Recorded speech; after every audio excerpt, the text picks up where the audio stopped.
yéen ci jeetaayu les grandes gueules ci Zik FM 89.7 ci rajo bi mais également à partir du studio digital sur Facebook Zik FM l'officiel ñuy nuyu auditeurs yi di nuyu également internautes yëpp ñi nga xam ne dañuy xaar waxtu bu baax bi dañuy xaar émission bi nga xam ne moom la Sénégal yëpp di soxla Sénégal yëpp di ko xaar ñu leen di nuyu di leen gërëm bu baax a baax nuyoo communautaire une fois de plus pour tout le monde mais particulièrement fàttewuñu taximan yi nga xam ne ñoom ñooy ni ma koy faral di waxee partager émission bi ak seeni ay clients seeni ay passagers seeni ay nit te loolu dafay am solo di gërëm également borom rajo partenaires yi nekk ci biir diwaanu Sénégal fépp foo dem ñoom ñi nga xam ne dañuy relais waat émission bi wala sax peut-être di jël yeneen programme mu rajo bi des médias di ko gën a tasaare ci biir gox-goxaan yi loolu dafay am solo également parce que daf ñuy jàppale ci côté audimat di gërëm également ñi nga xam ne ñoo connecté wu à travers l'application des médias tàmm ko di ko utiliser xam ne bu ñu nekkee ci biir réew mi ak bu ñu nekkee tam ci bitim réew dañ koy mën a am programme yi leen intéressé ci des médias muy ci côté télé bi muy également ci côté rajo bi dafay am solo tey ji ci ngoon si nag ñu ngi ak Cheikh Anta Gaye de l'autre côté Chérif Bekay Diallo ku ci ne ku ne ak waar wa nga ne ndax bu ngeen ñu déggee rek ñoom la bu ngeen ñu gisee également ñoom la gàccee ngalaama ñoom ak toute l'équipe technique bi nga xam ne moo nekk seen ginnaaw c'est des hommes de l'ombre mais qu'il faut par moment féliciter par moment également ñu fàttaliku leen bu baax a baax parce que sans ñoom du ngeen ñu mën a gis sans ñoom du ngeen ñu mën a dégg loolu dafa am solo également nit ñi xam ko bu baax a baax kon ñoom am nañu solo lool ci émission bi et comme d'habitude l'équipe est là en attendant que Pa Assane arrive Bamba yow moom nitu alarba nga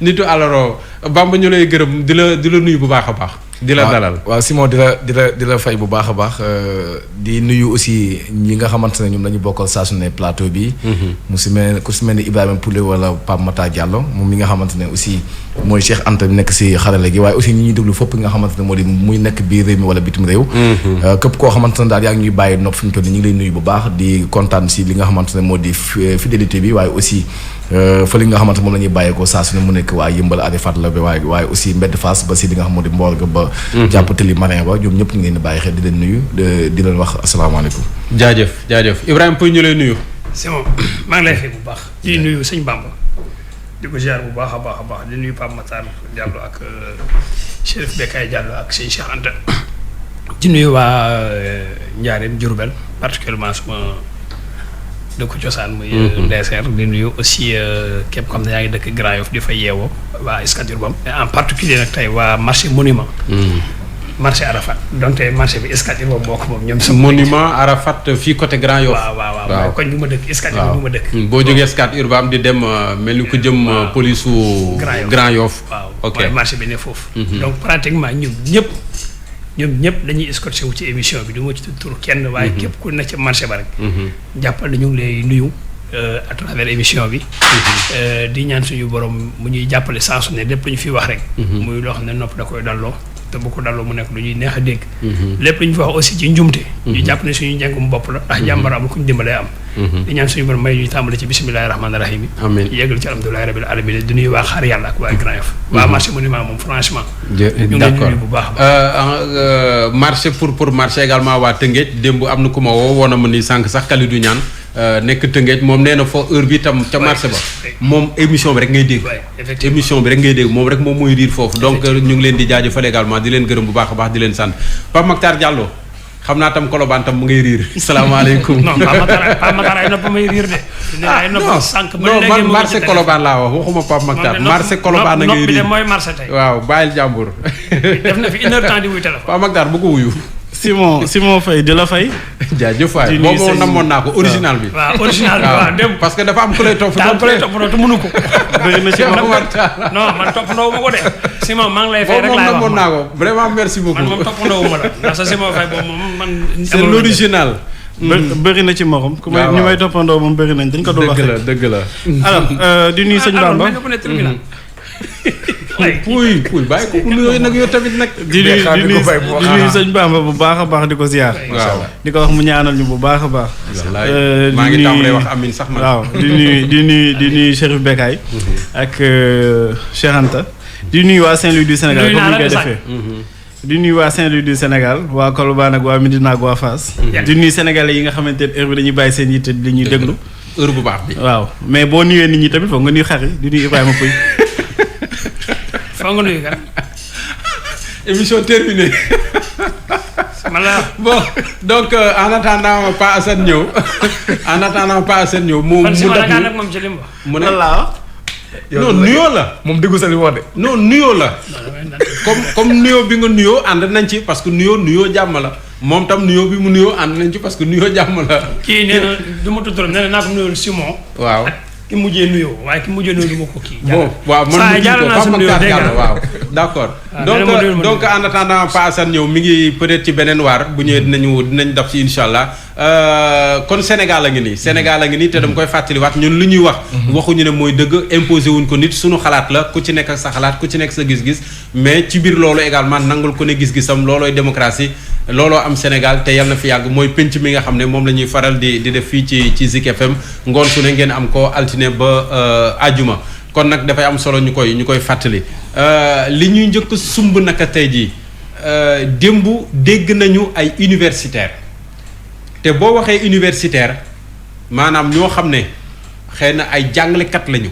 universitaire nit ñi bañ a jaawatle ni ku fréquenter université parce que man mii xëy na jaar naa fa mais du ma forcément universitaire étudiants ya fa ne on peut les appeler des étudiants mais pas des universitaires amaana parce que universitaire fii bu ñu ko waxee jàngalekat yi la toll ci benn niveau intellectuel boo xam ne dafa jotoon sax ñun yàgg nañ ko wax ñu bañ a bàyyi débat bi Sénégal fi mu wàccee nii nga xam ne ay affaire yu ñàkk fayda ay xaxarante saagante xasante nangam affaire yooyu ñoom nag ñu jël seen xalima bind benn texte lu jëm ci état de droit xam naa Pape Makhtar moom moo ci gën a sore ci wàllu googee wax ñoom ni ñu gisee yëf yi te dafay am solo discours bi changé tuuti moment bi ñu ko jëlee nag dafa tombeek coow lu rëy ci biir réew mi coow loo xam ne xëy na ku ci nekk ku ne yaa ngay moytu mu dal la ku ci nekk ku ne yaa ngay moytu genre coow yooyu yàlla sutura la ci am na nag ñu ko yàlla nattoo mbiru yàlla la mais ñu ngi ñaan également au-delà de Ousmane Sonko ak ñeneen ñëpp loolee na leen teggeeku ak jàmm parce que amaana kenn yéenewu leen ko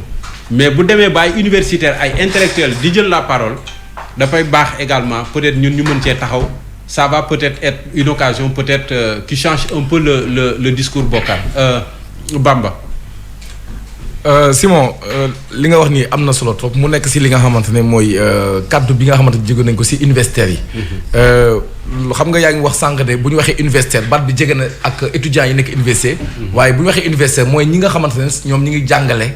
di nekk si enseignement supérieur yi maanaam ñoom ñi nga xamante ne seen i xam-xam ak seen i li nga xamante ne moo di seen connaissance kenn natablewul ko. waaye dañuy wax ne réew bi ñu nekk muy réewu Sénégal Simon.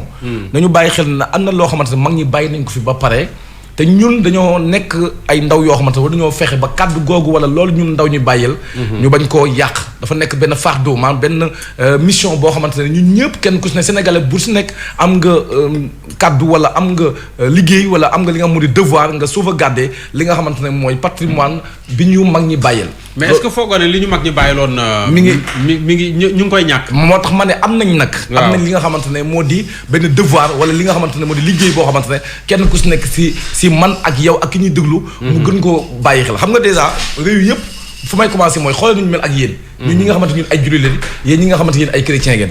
ñu am benn dialogue islamo-chrétien buy daw boo xamante gisoo ko si benn réew si àdduna bi bu dul Sénégal wala bokk na si Sénégal réew yi gën a jafe si lu ñu amee si dialogue islamo-chrétien ñu koy joxe en exemple. ñu koy joxe en exemple nga xamante ne yéen a ngi si seen i jamono yi fi mu toll nii seen i weeru koor te saa bu ne dañuy saafonte ak yéen di waxtaan ak yéen di jokkoo ak yéen ngeen ñuy jox si li nga xamante ne moo di yenn saa yi bu leen sax dogee seen koor ngeen ànd ak ñun jox ñu si seen i xéwal ñun aussi bu ñu nekkee suñuy jamono yi suñuy xew yi nga xamante ne moo di suñuy tabaski wala suñuy korité ñu ànd koog yéen yenn saa loolu mooy dëkkandoo bu rafet yenn saa sax nga dem li nga xam moo di màggal Touba da ngay gis sax man sama koñ am na ñoo xamante ne ay chrétien lañ te dañuy dem màggal Touba dañuy dem mel na sax ay murit parce que lu ñu booloo fii dafa jafe nga gis ku yeneen réew yi loolu nag nekk loo xamante ne mooy Sénégal moo nekk réew boo xamante ne tey bu ñu ko gisee léegi-léegi maa ngi koy wax ak Ibrahima Pouye bu ñu gisee tey image yu xarkanamu Sénégal bëgg mel nii foog ñu tiit foog ñu toogaat ñu xool lan moo bëgg a xew lan moo xew ba tey suñu xel yi mënuñu koo ànd ak ñu toog waxtaan lan moo xew ba ñu mënuñoo dal lan moo xew ba ñu mënuñoo toog xam ne réew mi réewu Cheikh Ahmadou Bamba la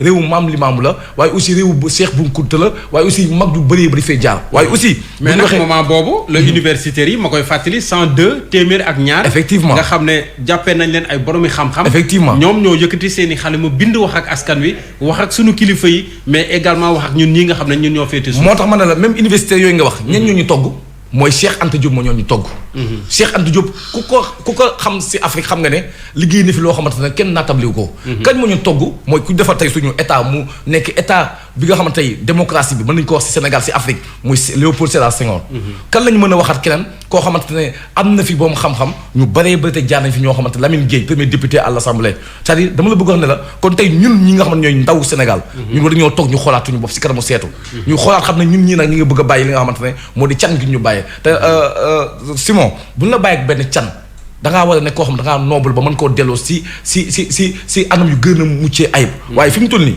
dañoo wax ne ñu ngi si état d'urgence sanitaire Simon dafa mel dañoo nekk si état d'urgence militaire Simon dëkk bi foo toll léegi yaa ngi si ay takk der dëkk bi foo toll yaa ngi si léegi li nga xamante ne moo di ay auto policier lan moo xew lan moo tax ba dëkk dañuy seen àndug seen sago Simon lan moo xew fii laa la waxoon ne la les grandes idées se discutent lii xew si réew mi yépp ay idées yu mag la dañ ko war a toog waxtaanee ko dañ ko war a péncoo diisoo ko sottantey xalaat te bañ koo jàmmaloo. kon yow d'accord nga ci lu universitaire yi def. bu baax a baax ma waxaat la bu baax a baax.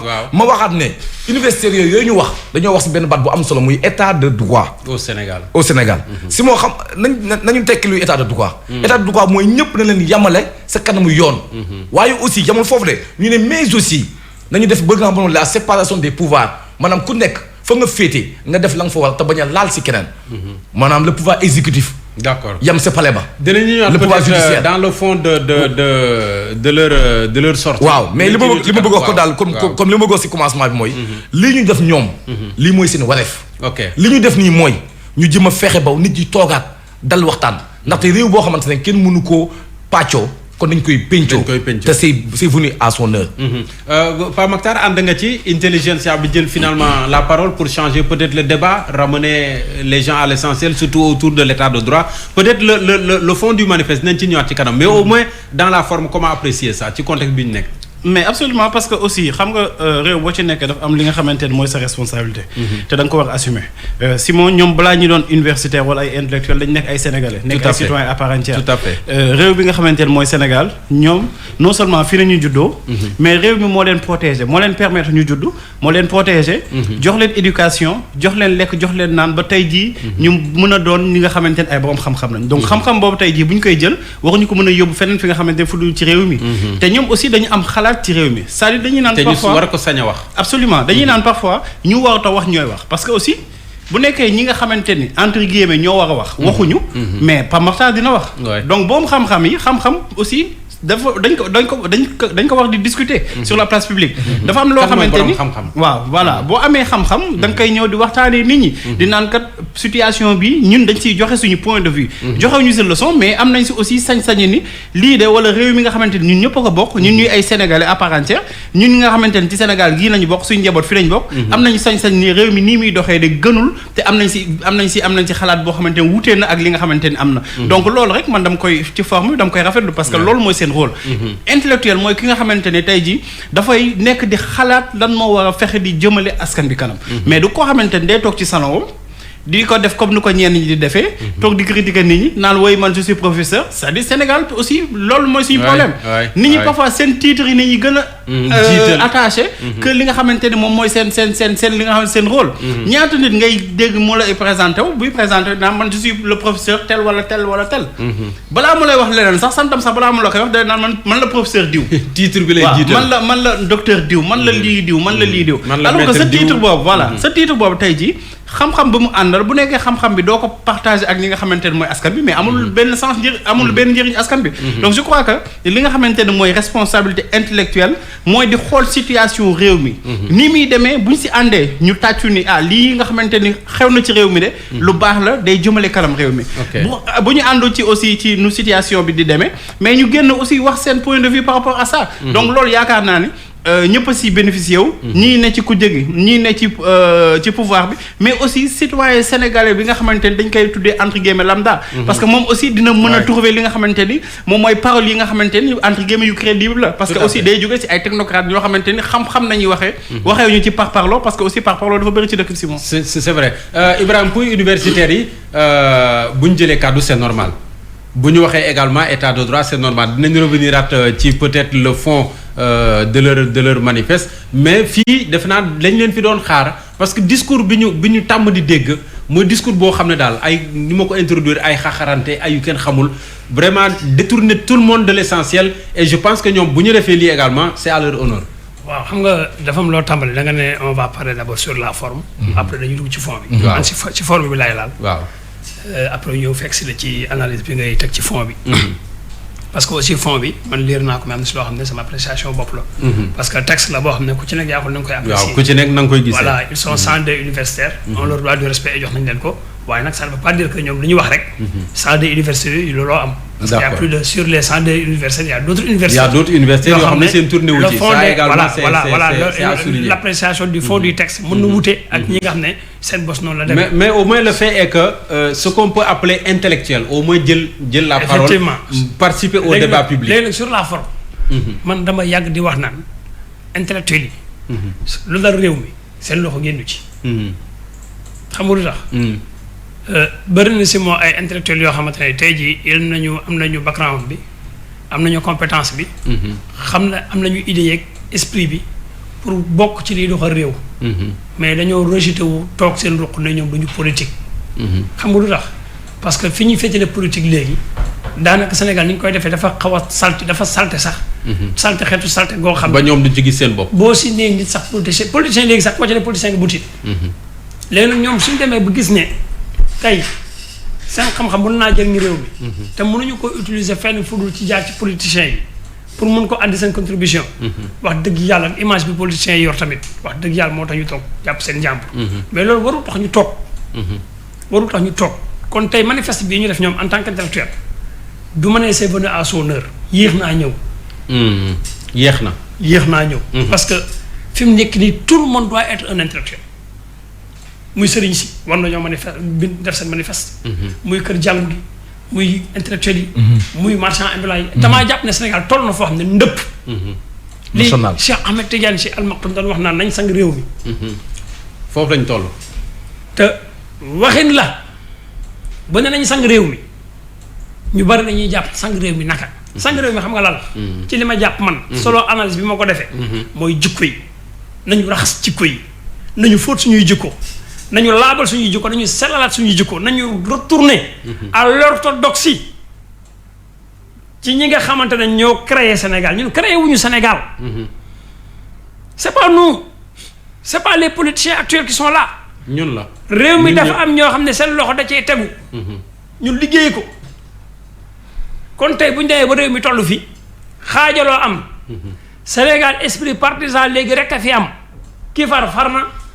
lépp loo xamante ne ki mu faral def na ko baax na ki farul lépp loo xam ne ki mu faralul lu mu def baaxul même bu def baaxul du ko gis te loolu nag suñ demee ba yegg si foofu dañuy dugg ci beneen dimension boo xamante ne suñu borom bu ñu suturaalul dëgg buñ ci boolee yëkkati ngànnaay buñ ci bëggee yëkkati appel à l'insurrection buñ ci bëggee boolee appel à des rassemblements ou à des manifestations avec bu ànd fitna sa waay leneen lay juruti d'autant plus que ils ont vu que avant-hier dañoo démanteler ay armes yu bari biir université barab boo xam ne dañ fa war a sàkku xam-xam jàng fa liy defar dëkk jàng fa liy defar jikko suñu fa génn liy rey nit ak luy lor nit ñoom seen droit la ak seen obligation ñu génn wax. moom ngay contexte moom liñ ci mën a wax moom. donc tey lii moom ñëpp ci d'accord. ñëpp ci d'accord mais daal li ci am solo mooy. waaw nañ ko gën a dëggal mu bañ a yem ci bind kese. bañ a yem ci manifeste kese. ñu fexe nag impliqué wu. nañu impliqué wu parce que nag toll nañ foo xam ne tey jii réew mi bu demee ba sooxe képp ku ne man damay jàpp sama njaamu parce que sama ruqalaane damay jaamu yàlla. kii toog ne non man je veux pas qu'on m'indexe. yàlla suñu borom buy mbugal. day boole ñëpp raaf ki baax ak ki bon. su paree soog a seet ñi baax. buñ tollee fii nag nañuy ñaan nañuy saraxe nañu yéeneente jàmm nañu laabal suñu xol yi te nañu dellu soir suñu xel que muy le président le pouvoir que muy l'opposition que muy la société civile ak képp kuy dox ci mbedd waaye nañu baalante ak te yàlla suñu borom tax barke Seydina Mohamed parce que loolu rek ñu mën a dimbale moment bi nañu baalante ak te raxas suñu xol yi d'accord Pa Assane ñu lay dalal yaa ngi woon ci weneen waar fekk si nga ñu bisimilah salaamaaleykum bismillahi rahmaani rahim asalaamaaleykum wa rahmatullah taala wa barakaatu yaa Seydi Simo maa ngi laa nuyu bu baax di nuyu Baye Makhtar Diallo di nuyu Ibrahima Pouy ak Cheikh Ahmad Bamba noo san Sall maa ngi laa ziar bu baax Sall dama doon hésité entre Sall ak si masha Allah maa ngi laa ziar di nuyu Cheikh Anta Simo waaw yàlla na fi yàlla wàcc xewal amiin defal ko ñëpp amiin defal ñu ko ñun ñëpp waaw ñu bokk waaw insha Allah la ma la waxoon rek waaw mais macha Allah dañu am ay secret waaw si gis naa loolu gis naa loolu grande gueule bu jeexee dafa am beneen grande gueule dama gis ne saa boo bëggee waaw ñëpp ngeen dem waaw ndeysaan ñu ni neen après wallaay xewal rek mais loo xalaat ci 102 universitaires yi nga xam ne publier nañu benn manifeste l'état de droit au Sénégal on y reviendra mais au moins peut-être leur sortie ils étaient peut-être attendus fi Sénégal toll enfin kon finalement ñëpp a koy rafetlu quoi finalement ñëpp a koy rafetlu oui si borom xam-xam bu waxee c'est toujours intéressant te dañ ko war a déglu dañ ko war a bàyyi xel dañ ko war a parce que mais xanaa xamoon ni bu ñuy wax politique sax am na nu muy demee ñoom ñi ñoo ci war a jiitu bu dee politique bi tax ñuy wax ñoom ñii sax ñooy erreur bi am Sénégal mooy ñi war a politique sax ñoo ko bàyyi ak ñi ko warul def moo tax casting looloo tax léeg-léeg politique bi xajam moo tax casting bi faussé waaw ñi ko war a def ñoo ne non je touche pas à ces choses là parce que léeg-léeg ñu posé fi problème mu profil de nos élus ñan la war doon kan la ñu war a choisir mais bu dee ñi war a mën a jiituwuñu li nga wax le casting est faussé elle est vide keneen dañoo jël ko le casting est faussé donc tey seen kàddu bi alhamdulilah c'est toujours pour un mieux maintenant lañ sa wax la sa nekk comme tu as dit attendons d'y voir plus clair mais une chose est certaine ils peuvent pas dire lu loo xam ne amul njëriñ forcément dinañu amal njëriñ maintenant après li ñu wax noonu kan lañ ko adressé loolu important la kan lañ ko adressé ki ñu ko adressé à qui de droit est-ce que kooku dina ci bàyyi xel. est-ce que dina ko jëfandikoo de manière générale particulièrement nos gouvernants. Je pense que peut-être mën nañu commencer sax dugg léegi dans le fond parce que boo poser état de droit au Sénégal ak contexte bi ñu toll je pense qu'il y a un message qu'ils veulent faire passer. Oui, il y a un message forcément qui est adressé à tout le monde mais surtout spécifiquement à ñi nga xam ne ñooy politique. Les acteurs politiques de tous bords. Après ci contexte bi ñu toll universitaires yi war nañu wax. këru diine yi war nañu wax je pense que am na si ñuy wax mais war nañu gën a wax. Sénégalais yi ñu ngay wax aussi à leur façon. mais dafa am kenn koo xam ne man kàddoom daf ma intéressé. kooko war a wax nag. muy kan. Au-delà des universitaires. Au-delà des savants. des vraiment des savants. des grands savants des ayants droit et autres. Au-delà des auteurs. dafa am koo xam ne moom kàddoom daf ma neex c'est la presse. Les plus grands intellectuels de la presse sénégalaise ñu war a faire usage de tous les genres rédactionnels. Effectivement commentaire moo xam analyse moo xam éditorial Simon gëj nañu lire éditorial. Aujourd'hui j'ai envie d'ouvrir le Témoin et de voir à la une un super texte de Mamadou Omar Ndiaye. Comme il le faisait dans le temps au temps de Sopi au temps de Témoin du Grand Témoin au temps voilà en 2010-2011 comme ça se faisait. J'ai envie de voir Mamadou Wane de Enquête faire un grand édito. J'ai envie de voir El Hadj Kassé reprendre ses éditos de Sud. J'ai envie. Parce que faut ñu delluwaat il a parlé d'orthodoxie Pouy et c'est tellement important. faut ñu delluwaat si li nga xam ni mooy li basique li nga xam ne mooy li nga xam ne mooy le beurre à bas de la chose. refonte dundu waaw refonte maanaam delluwaat fenn foo xam dañ naan saa gars yi nag d'accord ñu ngi daw rek mais faw ñu taxaw tuuti nag heureusement les universitaires ont sifflé la fin de récréation de la récréation parce que faw ñu taxaw nag Simon mënuñu fo bu bëri baaxul Simon fo bu bëri di maanaam di dem rek nii te oto sax xanaa di nga jàdd booy dem Ndar di nga jàdd ci station yi di nga taxaw entretien donc foofu la ñu toll te alhamdulilah bi ay boroom xam-xam waxee léegi nag kàddu gi comme ñëpp lañ ko adressé ku si nekk la nga sa am jël ko ku ci nekk la nga ci am jël ko. nga jël ko Pape Makhtar le sujet sur l'état de droit n'est pas fortuit. surtout ci contexte bi ñu nekk. non parce que xam nga nekkul sax ci contexte da ko gën a renforcer. mais dafa nekk loo xamante ni ñi ngi si doon penché parce que ñi ngi doon wax depuis 2012 quand même. Sénégal mi ngi doon dem ci état de non droit. Oui. parce que aussi bu ñu jëlee ay faits rek. yam ci ay faits parce que tey mënuñu ni par exemple condamnation Karim Wade. ñu xëy suba parce que. xam nga dafa am loo xamante ni dafa am te duñ ko faral di wax sénégalais bu ñuy rendre justice dañ koy rendre au nom du peuple sénégalais. peuple sénégalais boobu noonu nañu condamné woon Karim Wade. ni dafa yoreel askanu Sénégal ab ay milliards yu dul jeex. ñu xëy suba nuitamment d'après ñoom aussi seen avocat yi. Karim Wade ñu defal ko passeport sans son consentement. génn ko ci dëkk bi.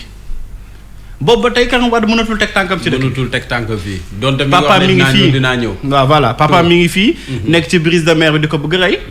kenn jëlewu ko fa te dafa nekk en location. Abdoulaye Wade mu ñu doon wax ni multimilliardaire la. tey dafay loué mi ngi fii ci wet bi ci corniche bi. léegi état boobu nga xamante ni si moom moo toppoon ay nit ci traque des biens mal acquis. état boobu moom moo wëlbatiku libéré nit nuitamment. ci ban jour li ñu tuddee le 23 juin. mu nekkoon aussi jour bu symbolique. parce que ñi ngi bëggoon wane foofu quelque part que 23 juin bi nga xamante ni dañ ko doon namoo ni askan bi moo am dëgg ci kaw pouvoir public yi. 23 juin boobu tey jii moom nañu yàq deram ba def ci libération bu ñuy doon wax sax ay waxu dil. ba Karim Wade dem fi nga xamante ne mooy Qatar état de droit amul loolu. état de droit du ñu exiler nit. état de droit aussi du nangu tey nga bëgg condamner benn nit ku tudd Khalifa Sall.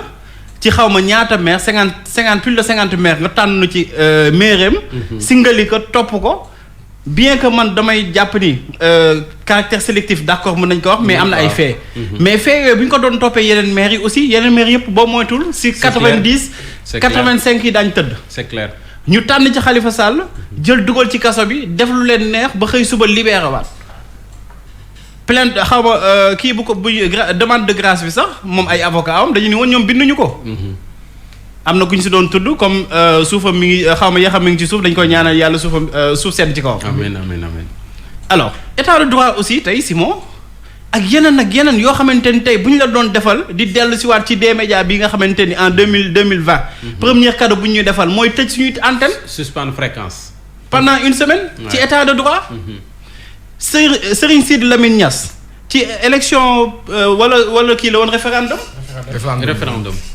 ñu bëggoon assiéger Walfadjri ci état de droit. donc tey booy toog di relater waat fait yi ci même état de droit boobu nañuy jàppee nit flagrant délit convoqué ko ñëwul. moom mu xool bis bu ko neex mu dem wuyu ji enquêteurs yi. ku ñu jàppee flagrant délit enquêteurs yi ni nga ñibbil sa kër. ba mu neex la nga doogaay ñëwaat. waaw. bañ ko joxee bis ni ko ñëwal bis boobu. donc man mënuma gëm ne état de droit am na fi. donc finalement état de droit ne veut pas dire les droits de l'état. voilà léegi nag loolu nañu nekk di dund. parce que tey jii yaakaar naa ni kenn kese moo am droit ci Sénégal mooy les droits de l'état te état bi sax léegi nekkatul entité boo xamante ni dañuy naan lu mu tudd passé ma expression bi du physique. entité boo xamante ni.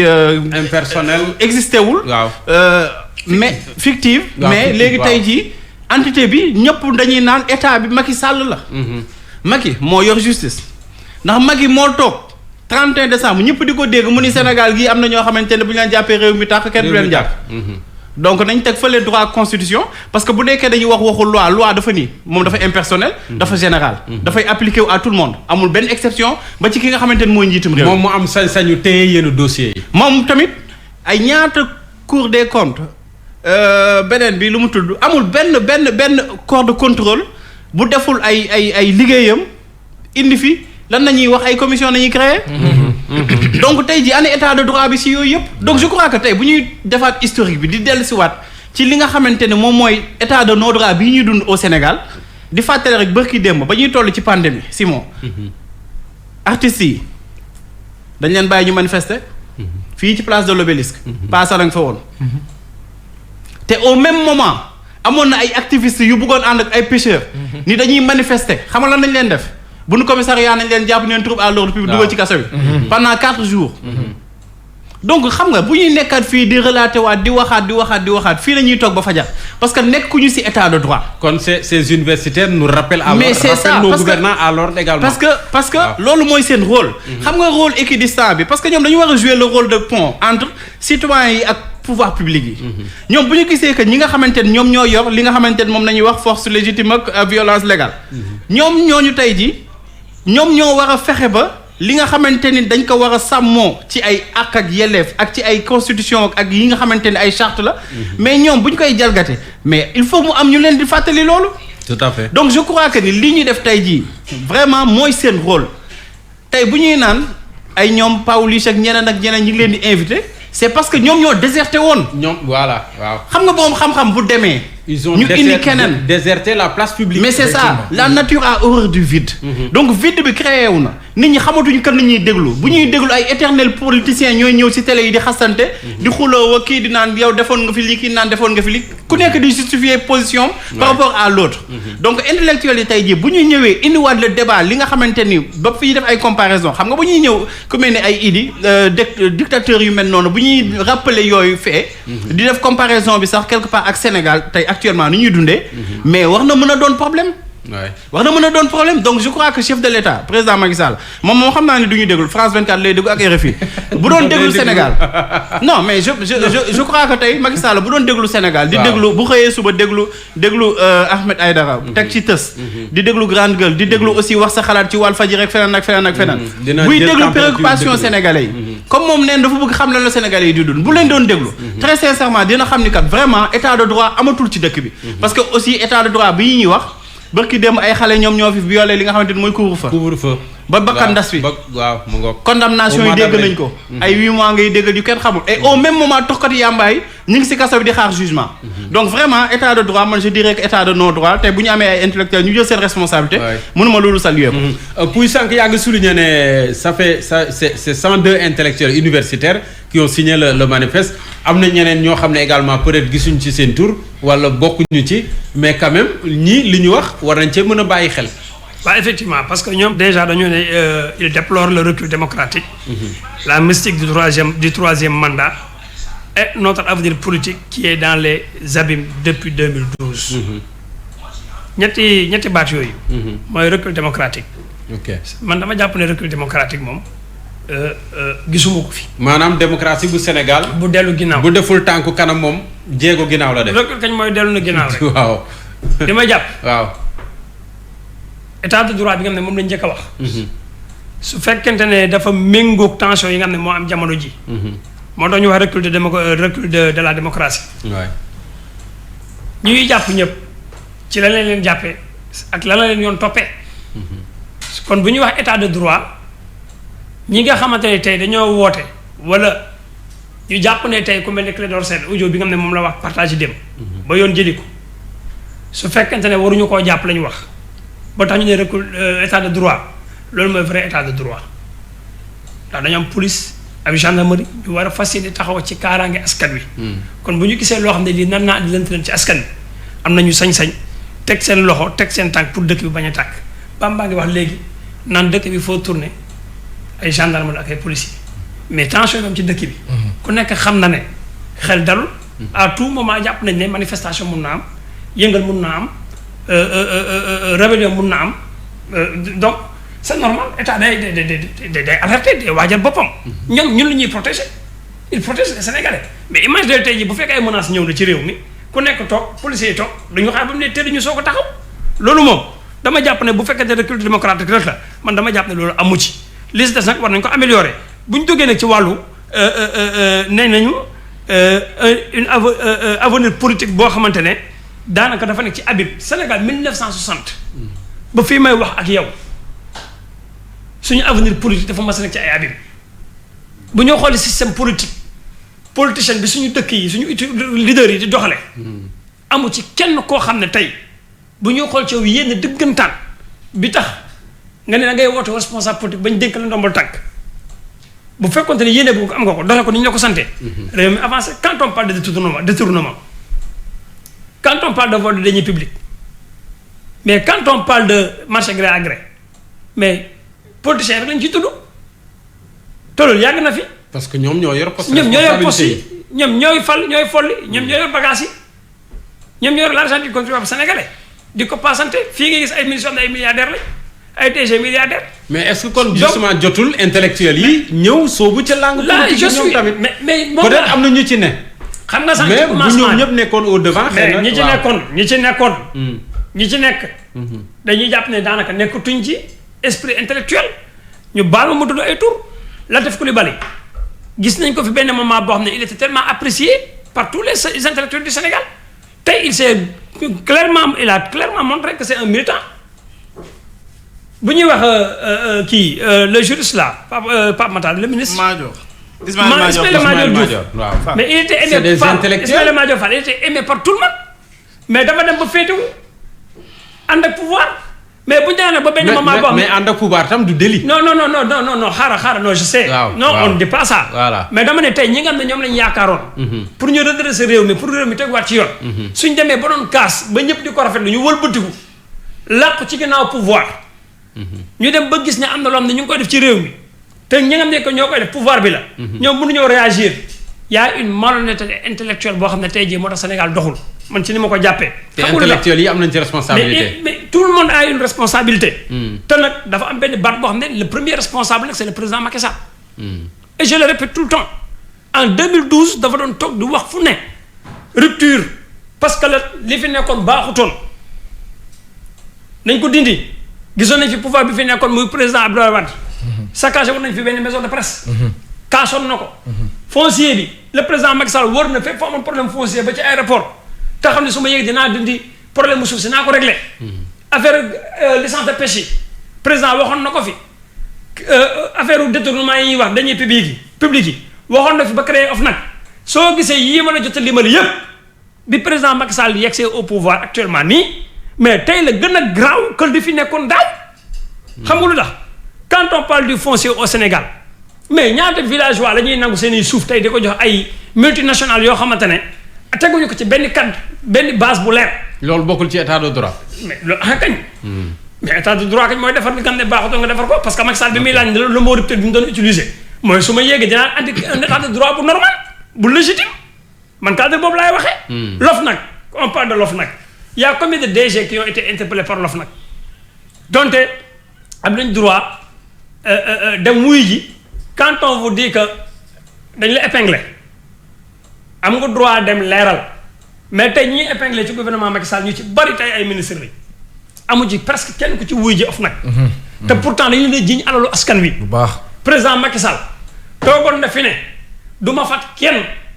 dignitaire PDS yi nga xamante ne dañoo détourné alalu askan bi ba Sénégal yi topp ci ginnaaw Macky Sall. tey ñoom ñëpp a làqu ci ginnaaw le président Macky Sall. kenn déggatu leen ñu ngi dox ak alalu askan wi ñàqu askan wi boole ko ñi fi nekk tey donc am na état de droit boo xam ne man dama jàpp ne tey intellectuel li ñu wax nii benn côté am na ci wàll goo xamante ne c'est la responsabilité du président Macky Sall d'autant plus que duñ koy répéter tout le temps ci wàllu droit li mu waxoon ci 31 décembre bi. mu waxoon kooku waxu ko de façon moo fi ne. non dama ne. kon kàddu gi tam moo ko moom tu as raison. mais déggoo li ma dama ne moom mooy le premier responsable. moo fi ne y a pas un esprit de partisan. amu ci parce que quand on parle du Sénégal uniquement pour le Sénégal du ñu féete fenn.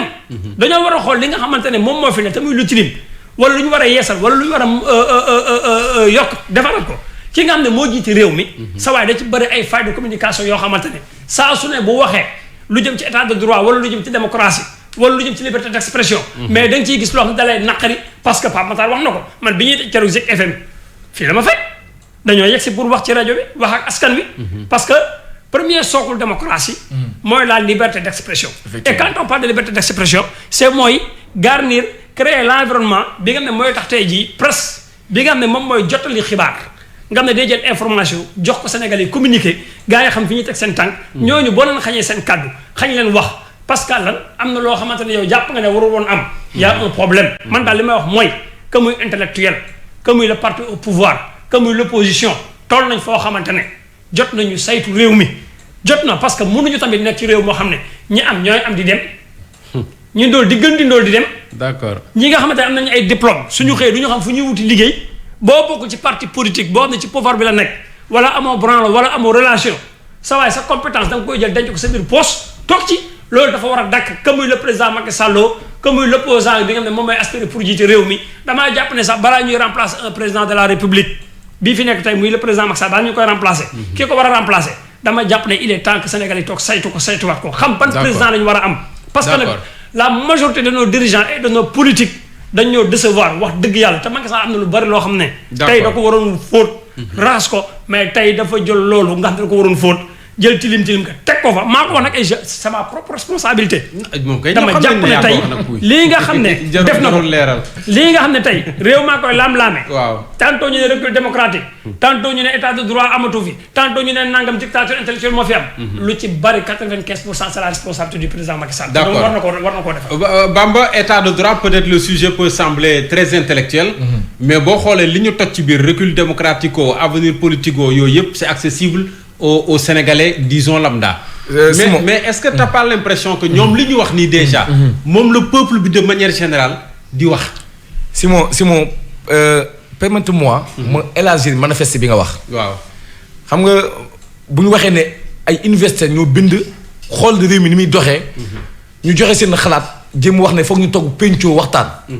Simon suñuy intellectuel dëgg yi. mooy ñi nga xamante ne ñooy wax suñuy griot. mooy ñi nga xamante ne ñoom la ñuy wax suñuy géwalu nga xamante ne askan bi. Pape Assane am na fu mu dugg sànq foo xamante si histoire du Sénégal. est-ce que xam nga ne réew mi fu mu méttee ba métti ñoom géwél yi ñoo doon génn di wax. mi ngi wax sànq waxi éditorialiste mu ngi may fàttali ko Ahmed Bassi Kounta. bu réew mi doon toll fii ñépp ko doon déglu muy si télévision nationale comme muy rajo nationale tey jii nii. Alaaji Mansour Mbaye ñu ngi koy nuyu bu baax fu mu waxee ñëpp déglu ko demoon na ba si diggante njiitu réew yi sax muy homme d'État yi ñoom Abdoulaye Wade ñoom Abdou Diouf fu mu waxee ñu déglu ko. démb def na un acte symbolique dem ñàkku ji waxaale sax ne waxaale ku mel ne Bougane ak waa des médias yëpp ne yéen a gis. def naa ko ma ngoog. waa tey jii nii am nañ ñoo xamante ñu ngi fii. ku si mel ne tey Alaaji Abdou Aziz Mbaye nañu génn ñu wax ndaxte tey jot nañ ñëpp wax Sali Bigué sa xarit jot na mu génn mu wax. ak ñeneen est-ce que bu ñëpp waxee noonu du créer cacophonie. non cacophonie du mën a am il faut unifier le discours uniformiser ko parce que li ma bëgg a wax mooy. waaw am na tey fooy toll. sànq Ibrahima Pouye mi ngi koy wax. boo waxul da ngay injuste. soo waxul tey da ngay responsable xam nga 102 yii nii yëpp ku ci nekk bindul texte boppam. dañoo bind benn texte déggoo ci ñoom ñëpp ku ci nekk signé. mais gisoo ne ñi war a wax fi mu toll nii ñu bëri dañoo noppi. waaw moo tax sànq Pape Matar employé le mot à la place dafa am ñu ko occupé. parce que ñi war a wax waxuñu. ñoom ñoo war a génn ñu wax nag. ndaxte am na koo xamante ne. nañ ñoo jëlaat seen i place. mangoog am na koo xam mën ngaa kaa sensibiliser mën ngaa wax mu dégg la. beneen bi moo di suñu liberté d'expression depuis histoire dafa yàgg nekk loo xamante ne c'est en danger. tey ñaata tey ñu nekk si média bi ñoo fi mosoon na di jàkkaarloog njiitu réew ñu ngi fàttu Abdoulaye Wade am na ku mosoon a taxaw ak moom wax ak moom mu ne ko lii nga ma wax bu ma si toppoon jàpp la. kat ma fi ma sa ñëw toog suñu ministre Mansour Faye di ko poser question mu ne boo si delluwaat ma jàpp la.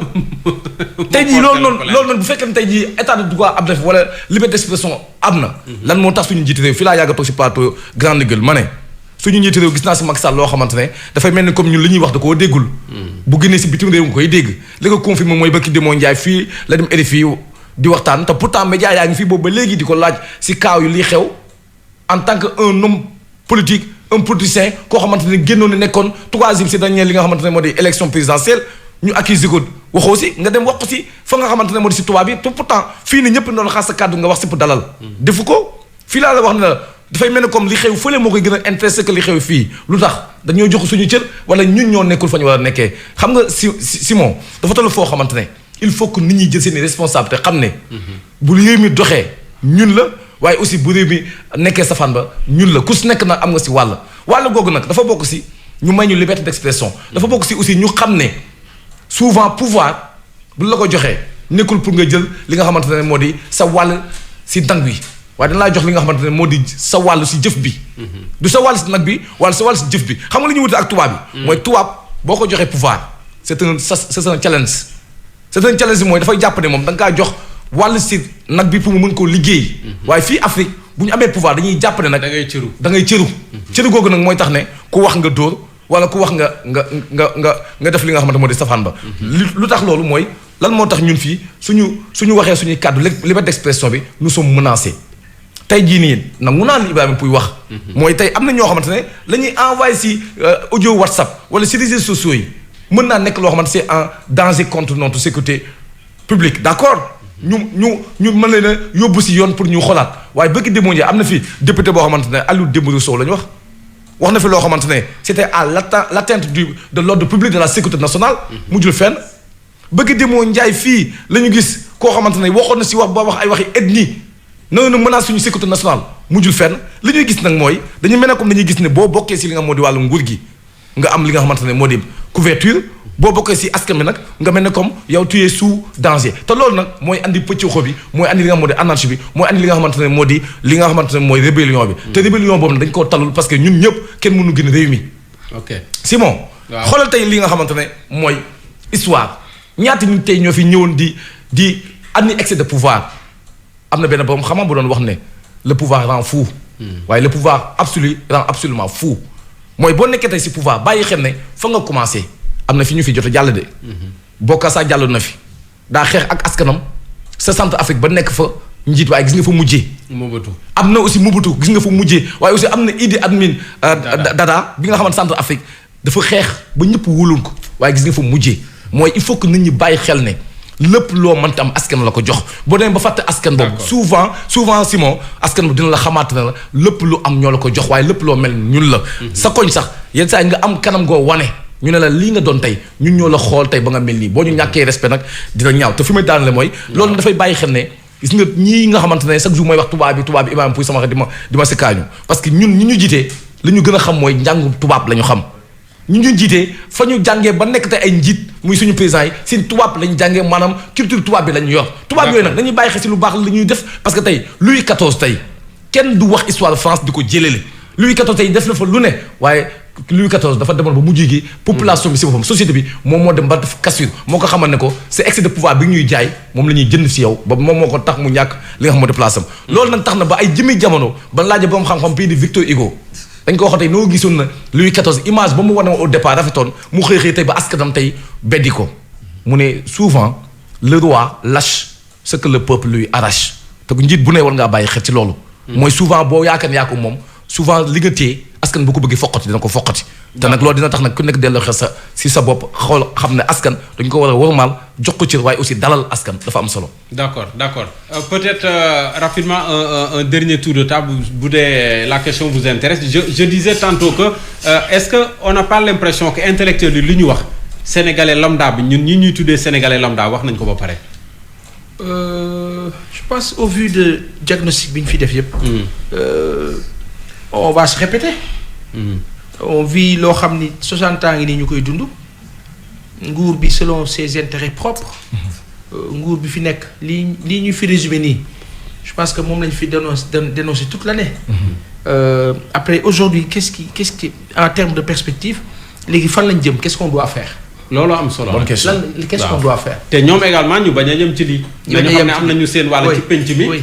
buñ leen gëj a dégg. mais Simon y a un problème. waaw. lii ñu gars yi dénoncé wala wax bokk wala rappel bi ñu def. ci document bi ci kii bi. manifeste bi. moi je dis que ñi ñu koy adressé sax wala ñi ñu yaakaar ne ñoo lañ koy adressé sax boo xefee ñoo lañ koy gën a xam. jàng nañ ko xam nañ ko aujourd'hui qui peut savoir mieux ce que signifie un état de droit kuy raw Ismaïla Madior Fall dans ce pays dans le monde sax laay wax kii amul kii comme un Abdou Latif Coulibaly qui avant d'être journaliste a été un spécialiste du droit et tant d'autres problème bi du loolu l'état de droit dafa sukkandiku fenn fu profond foo xam ne bu fa tegwul rek état de droit bu yeboo mu yem ci texte yi mais dootu ko doon xam nga mooy fan jikko dama kaa yooxu ca kaw jikko mooy doon wax sànq dama kaa yooxu sa kaw jikko moo la mbir mi du xam-xam du dara. d'accord ma yemandi foofu. waaw bu la neexee nga développé je voulais juste que ñeneen ñi jot ci rek ñu gaaw a avancer. fa ma doon dema neex rek. waaw acca mosal ñu ci les autres auront le temps de. prendre la parole gis nga tey jii nii. ba boo nga tagg ma façon tagg bala neex. Paasan vraiment il travaille bien kii mais cat bi daal mooy vraiment il n'est pas sérieux quoi parce que da lay ñàkk sérieux boobu la toppee rek après. waaw jikko bi quoi. jikko bi c'est-à-dire que tous les chefs d'État yi nekkoon fii Afrique. yore seen réew yi am problème lan la xam nañ yoon bi xam nañ ce qu'il faut. mais lan moo tax ñuy dëng ñaar la benn pression bu ñuy dund bu jógee ci biti fii nag fi ñu nekk nii suñu dëkk bi. si je prends le cas du président Macky Sall moi j'ai envie d'appeler à tous les Sénégalais non nañu dem ñu sauver le soldat sauvons le soldat bala muy gën a yéex. d'accord waxuma nañ xeex ak moom de nañ ko sauver. il est en danger. surtout. d'accord puis waaw. man li ma ciy daane rek xam nga mooy lan. gis nga jikko ji ñuy wax. jikko ji aussi bu ñuy jàpp ne ci kaw rek la de ci suuf la commencé. parce que ñi ci suuf ñooy màgg ëllëg. wala ñooy yuutu. li gars yi yor tey jii ñoom ñoo war toog foofu ëllëg. te bu weesoo politiciens yi. ñu baal ma ci waxin gi. Simon y a trop d'hypocrisie dans ce pays. que muy ci côté relation amicale que muy ci côté comportement da ngay jëflante nit sax léegi doo ko wóolu. xarit dëgg sax da ngay toog ko sentir ci nit. da ngay sax xëy di wuti benn mbir da ngay nëbbutu parce que kala koy xamal ki la gën a jege bu ko xamee nga yàqu. Sénégal ngay gis léegi. ñu dem ba toll foo xam ne nit sax bëggutoo sax nit ñëw sa kër. parce que bu ñëwee sa kër la mu fay bàyyi. bu ñibbee la muy yóbbaale su mën na lay yàqal. environnement bi ñuy dund actuellement ñun Sénégal. moo doy waar Sénégal ngay toog nit toog léegi tàgg la wax ci yow lu rafet balaa 30 minutes. mu yàq sa der yàq la musiba da ngay toog Sénégal ki la doon tàgg démb moo lay xarab tey parce que lan dañ dem ba benn moment boo xam ne. dañoo dem ba ñemewatuñ suñu biir. hypocrisie boobu nga xam ne nag moo dem ba commencé téye suñu jikko yi ba noot ñu. tey loolu suñ ko bëggee dindi duñ ko tàmbalee ci kaw. nañu raxasaat suñu jikko yi nañ ko delloo ci suñu bindu mag ña muy ci bindu maam Alaaji Malick ci bindu maam Baye Niass ci bindu maam Limaamu Laay ci bindu maam ki dëkk Sokone sëñ Ahmadou kii dem xoolal ñooñu tey. xam-xam bi ñu fi bàyyil nous avons la ressource am nañu loo xam ne bu ñu ci sukkandikoo tey dañuy dépasser fii ñu nekk. d'accord te gis nga intellectuel yi ñuy wax tamit université wax naa ko keroog 1960 ba léegi. ñi génne université bii dong ñoo jiite réew mi. wax càcc gi ñooma escroquerie gi ñoom la. jikko non waxuma ñëpp je ne généralise pas. sàcc yi am nañu fépp. non attends je dis non je parle. non dama ne. Sénégal ñu koy jiite ñëpp c'est des universitaires. waaw ñeent kese fi en dehors de ça boo génnee président il y a mais les cadres qui gèrent c'est une file la administration Sénégal ñu ko jiite ñëpp université lañu génne. d'accord te université boo fa génne normalement war ngaa tabax liy defar réew. d'accord mais 1960 ba léegi ñu ñuy génne ay universitaires yoo xamante ne Sénégal day gën teelu ginnaaw. d'accord ñoom ñëpp war a xoolaat seen bopp. d'accord lu ma ci bëgg dolli rek mooy lu Ibrahima doon wax sànq en fait c'est-à-dire dafa am loo xamante ni bu nekkee dañu nekk ci état de droit da ngay fexe ba renforcer sa opposition. parce que opposition bi foofu la. askan bi di wane seen bopp bu ñu mel. mu mën a nekk un contre-pouvoir. voilà mu nekk contre-pouvoir ngay jàng aussi ci critique constructive bi ñuy def. mais état de droit doo toog dinaan da ngay réduire sa opposition à sa plus simple expression. da ngay fexe ba renforcer ko. ba opposition boobu tey jii nekk vitrine démocratie. mais état de droit aussi li ci gën a am solo mooy ñu fexe ba respecter mooy suñuy loi ak suñu constitution. si moo état de droit boo xamante ne amoo respect du calendrier républicain. say maire ñi ngi fii seen mandat jeex nañ depuis. c'est-à-dire donc bu ñuy nuwee Sénégal am na droit ak constitution ak lii dañuy wax lu ñu neex parce que suñu maire yi fi nekk ñoom ñëpp ils sont dans l'illégalité dans l'illégitimité. et peut-être avec la complicité de l'opposition. de l'opposition parce que ñoom ñoo toog waxtaan ci jéego ci au sein du dialogue politique. alors que conseil constitutionnel une certaine opposition. voilà conseil constitutionnel ba ko Macky Sall doon demander avis boobu ci affaire mandat bu mu bëggoon wàjji. dafa ni woon ci lu mu jox woon comme avis bu ñu def après décision. daf ko ni woon mandat bi nga xamante ne ba ngay fallu xamoon nga ñaata la mënoo ko yokk mënoo ko wàññi. te pourtant tey jii maire yi yokk nañ seen mandat. donc pour wane que ni vraiment état de droit moom amul Sénégal. donc li ñuy wax nii ci affaire fexe ba c'est-à-dire gis nga intellectuel jëlee seen responsabilité. noonu la ko aussi kilifa diine yeeg yeneen kilifa aaday waree def boo gisee ku mel ni sëñ Abdou ma koy nuyu bu baax moom doit Daaru Muxti actuellement dem na Medina Baye dem na Ndiassane dem na Taïba Niassène dem na rencontré xalif généraux yu bëri waxtaan ak ñoom lu mu wax sëñ Sidi Mokhtar lu mu wax sëñ Sidi Mokhtar dañ koy ñaanal yàlla fu mu tëdd yàlla yokk leeram di ko ñaanal bu baax a baax sëñ Mountakha bu mu demoon seeti aussi lu mu ko wax moom la wax ñeneen xalif généraux yi. donc pour dire que tey jii Sénégal kenn waratul toog di seetaan parce que fi ñu jëm neexul ba neexul mais xel dalul. Simon état de droit doo dem buntu kër jàmbur kër Ousmane Sonko kenn mënu fa dugg. bloqué ko. nga jël fa 4 côtés yëpp teg fa ay barrières teg fa ay auto police ak ay policiers au nom de quoi koo xamante ni nekkul ci yow kooku. accusé guñ ko dañ ko accusé. condamné guñ ko. un député de surcroît yow tey jii nga barricade këram. ba ñeneen ñi nga xamante ne ay riverains nañ sax bu ñuy jàll il faut police ibbil leen li nga xamante ne moom mooy barrière. c'est-à-dire loolu nag vraiment bu ñu si naree dem dañuy mel ni kuy delluwaat ci Guinée rek. voilà dem ba seen présidentielle bi jàllee. ba ñu jëlee di barricade li nga xamante ne mooy kër opposition bi. dañ doon wax ni recul démocratique la ñëpp di ko ñaawlu. vraiment lii dafa nekk loo xamante ne lu doy waar la. Simon la presse aussi a un rôle la presse a un rôle très déterminant. ci état de droit bi aussi tamit. li ma bëgg a wax mooy. rapidement rek li ma bëgg a wax mooy la démocratie commence par avoir de la hauteur. c'est-à-dire il faut que ku ñuy jiite kuy jiite réew da ngay am hauteur. c'est-à-dire ngay nangoo def dialogue nangoo aussi jàpp ne opposition dafa bokk si li nga xamante ne moo di luy renforcer état de droit bi ngay wax ak démocratie c'est-à-dire dama jàpp ne en Afrique souvent ñi nga xam ñooy jiite réew yi dañoo nangul opposant dañuy teg benn pression boo xamante ne yow dañuy xam ne yow yaa ngi ñëw. wala ñoom ñooy wut seen i ay opposants. wala ñoom ñooy wut seen i opposants te souvent nag ki nga xamante ne moom ngay gën a opposé wu nag souvent mooy nekk sa successeur. bizarrement par les faits de l'histoire alors que bu fekkee nag bu nekkee nag dans les pays un peu émergents mu nekk en Europe li ñuy def mooy ñoom dañuy bàyyi seen i opposants ñuy def li nga xamante ne mooy la liberté d'expression et vivre seen vie politique mais askan bi ñoom dinañ comprendre xam li gën si ñoom ak li gudd xam nga dafa am benn affaire boo xam la nous sommes dans un pays très sensible. Nous avons un peuple très émotionnel. Papa Assane loolu yàgg naa ko wax si réew mi ma ne le Sénégal a un peuple très émotionnel souvent bu ñu gisee nga téye kenn di ko fitnaal yow yaa koy ubbil les portes du palais souvent loolu lay demee. ndaxte fii askan bi dañuy jàpp ne ki ñuy néewal doole kooku la ñuy faral. kon Cheikh Anta bu fekkente ne sotti na ñu dem publicité ak waa service commercial.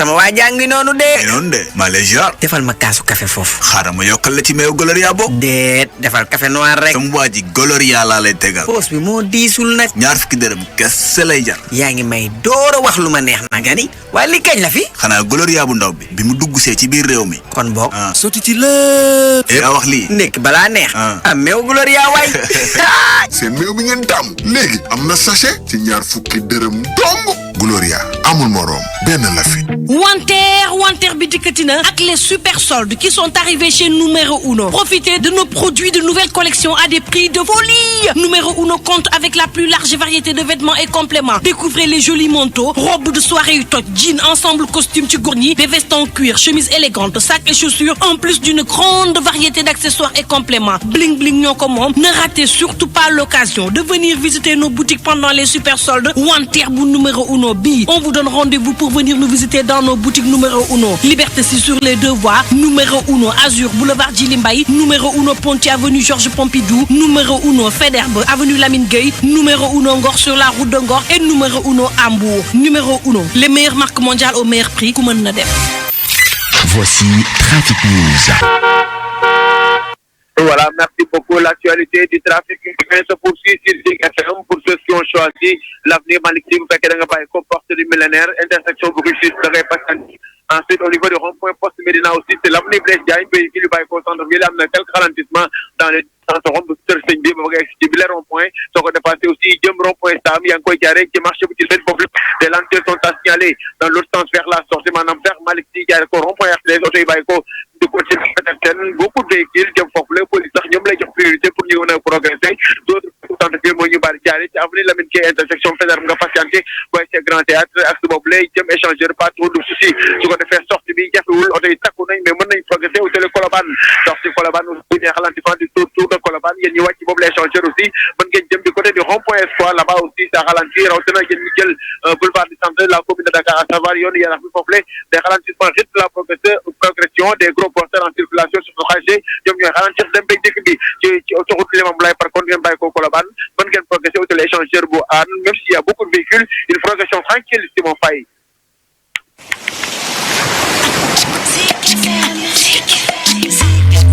radio.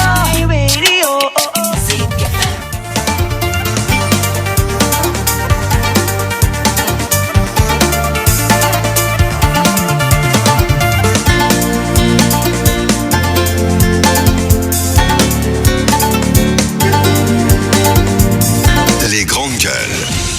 jërëjëf Cheikh Anta Gaye jërëjëf waa service commercial jërëjëf également waa trafic ñu dikkaat ak yéen ci jeetaay bi jeetaayu les grandes gueules ñuy jégalu nag ci internautes yi ñu ngi ci jafe-jafe yi ñu am fan yëpp ci live streaming bi nga xam ne moom ngeen doon am sur la page Zik FM l'officiel mais teewul mën ngeen toujours di ko kar ci 89.7 FM nga xam ne mooy sunu fréquence bi fii au niveau de Dakar avec l'aide et le truchement des stations régionales ak surtout les radios partenaires di ngeen mën a am émission bi dans les meilleures conditions. Juste sànq peut-être pour dolli tuuti rek juste pour benn info par rapport ak li ñu doon wax sànq ci intellectuels yi les universitaires eh bien le nouveau chef d'État nigérien du moins parce que Nigéria dafa am ak Niger. Celui du Niger. Mohamed Bazoum université Cheikh Anta Diop la jàngee. bu baax. Voilà la jàngee donc ça veut dire que au moins Sénégal am na fu ñu ko teg et il n'est pas le seul parce qu'il a rejoint les présidents comme Macky Sall, Abdou Diouf, Yayi Boni, Patrice Talon du Bénin, Ibrahim Boubacar Keïta également du Mali. C'est des infos qui nous parviennent du rectorat de l'université pour préciser que le gars était à Mohamed Bazoum a fait ses études universitaires de 1979 à 84 au moins jaar na fi pour son cursus universitaire donc loolu également chapeau au Sénégal et félicitations à Mohamed Bazoum qui vient d'être élu président du Niger en attendant bien sûr les résultats officiels parce que foofu lañ tolloo c'est des résultats partiels ou provisoires comme ni ñu koy waxee. beneen aspect sujet bi également mu jëm ci mbasu Covid-19 démb ñu ngi doon waxtaanee programme de vaccination campagne de vaccination bi tàmbali au Sénégal Dakar. jël na le relais Dakar région jël na le relais tey les autres régions également entre tey ak suba ñu ngi organiser wu pour lancer la vaccination mais démb dañoo dégg ministre Diouf Sarr. bi mu ñàkkoo ba pare wax ak askan wi wax ak peut-être waa Kër Docteur dafa ne am na 10% yu 200 000 doses yi ñu jëlee tey ji ci Sinopharm.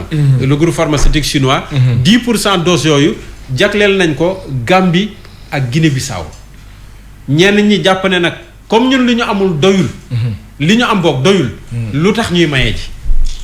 est-ce qu'il y a pas un geste calculé derrière peut-être. maanaam pour mooy gën a clair mooy. waa Gambie ak waa Guinée-Bissau ku nekk jot nga 10 000 doses si li nga xam ne moom lañ joxe à peu près li ñu wax. 10% bon maa ngi doon jéem a calculer ça mais comme man moom calcul moom. si ay calcul lay xaw a joxe. waaw 200 000 doses boo ci jëlee 10% ñaata lay war a doon ku nekk 10 000 lay jël. donc 20 000. waaw voilà mu 20 000. maintenant 20 000 muy Gambie 10 000 muy Guinée-Bissau 10 000. mais pourquoi Sénégal war a jox Gambie. loolay question bi lu may jaaxal. man de damay fa di dégg ne sa dëkkandoo. bu këram di tàkk. da ngaa war a dem wallu ko. sa dëkkandoo. kon fii damay jàpp ne mbas baa nga da ngay bàyyi ma daal nga dama ne sa dëkkandoo. dañu fa di wax olof ñaar dañu fa di wax ne. bu sa dëkkandoo këram di fa di tàkk. da ngaa war a dem wallu ko nga jëm a fay tàkk bi. waaye bu fekkee yow sa kër yi tàkk nag. waaw non fii kay ñetti kër yi. voilà léegi bu fekkee yow sa kër fa doon jëm sa kër yi tàkk këram di tàkk. bu fekkee kër yëpp ay tàkkandoo. waaw léegi yow da ngay bàyyi sa kër ko dem fay ji tàkk jàmbur te addu mi nag fi ñu toll nii ak mbas mi. kër yëpp ay tàkk. maam dëkk yëpp amul dëkk bu mbas mi épargné. kon léegi lan moo tax léegi ñu war a mën a ñun te ñun ñëpp ñoo toogoon fii ne la ñu am sax si li nga xam moo di dose bi dafa doyul démb ba léegi sax askan ku nekk yaa ngi wax ne damaa bëgg ñàkku ji ndax am na ay volontaires yu bëgg ñàkku ji mais est-ce que tam am du lu ñu ne yeneen ñàkk ngi ñëw peut-être courant mois de mars yeneen a ngi ñëw yoo xam ne peut-être Sénégal dina ko am ci initiative COVAX wala feneen est-ce que du looloo tax tamit wala xëy na yeneen réew yi dañoo amul. waaw léegi xel nan woon na fa laa doon jëm moo tax ma bëgg daana li ma bëgg a yéegal. moo tax ma bëgg daana mooy dama ne. waaw xel nangu woon na sax. bu nekkee ñun dañuy maye. ñu dëggal leen nee na dina leen may si li ñëwaat. ndaxte yenn saay bu fekkee man li ma am matul. dama naan la Simon ñu xaar ba léegi voilà dama naan la Simon. xaaral ba yi may xaar mu ñëwaat loolu ma may la si waaye lii nag moom dama koy jëfandikoo. xel nangu woon na ko. waaye defuñu loolu dañoo jël li nga ma as néew lañu am ñu ne dañu si jox waa Gambie jox si waa Guinée Bissau waaye ñu wax ne nag ñu ñoo yàgg wax ne tamit c'est en politique y a pas d'amis y a que des intérêts. ma jàpp ne nag lépp lu ñu def intérêt ngi. politique wala coopération parce que fii. de toute façon on dit souvent entre les états moom y a pas d'amis. y a que des intérêts. intérêt boobu nag point d'interrogation la pour jëm a gëstu ba intérêt la mais li mu bëgg a xam mooy xool ñaari pays yi ñuy choisir. muy la Gambie mu nekk un pays dans un pays c'est-à-dire mu nekk benn réew bu nekk suñu biir. Guinée-Bissau nekk à côté. moom kay boo xoolee carte bi kay da ngay mel ni làmb ñu nekk ci biir gémmiñ. ma ngoog si moo xoolal bëgg di mondial la ñu waxtaane fii G5 du Sahel.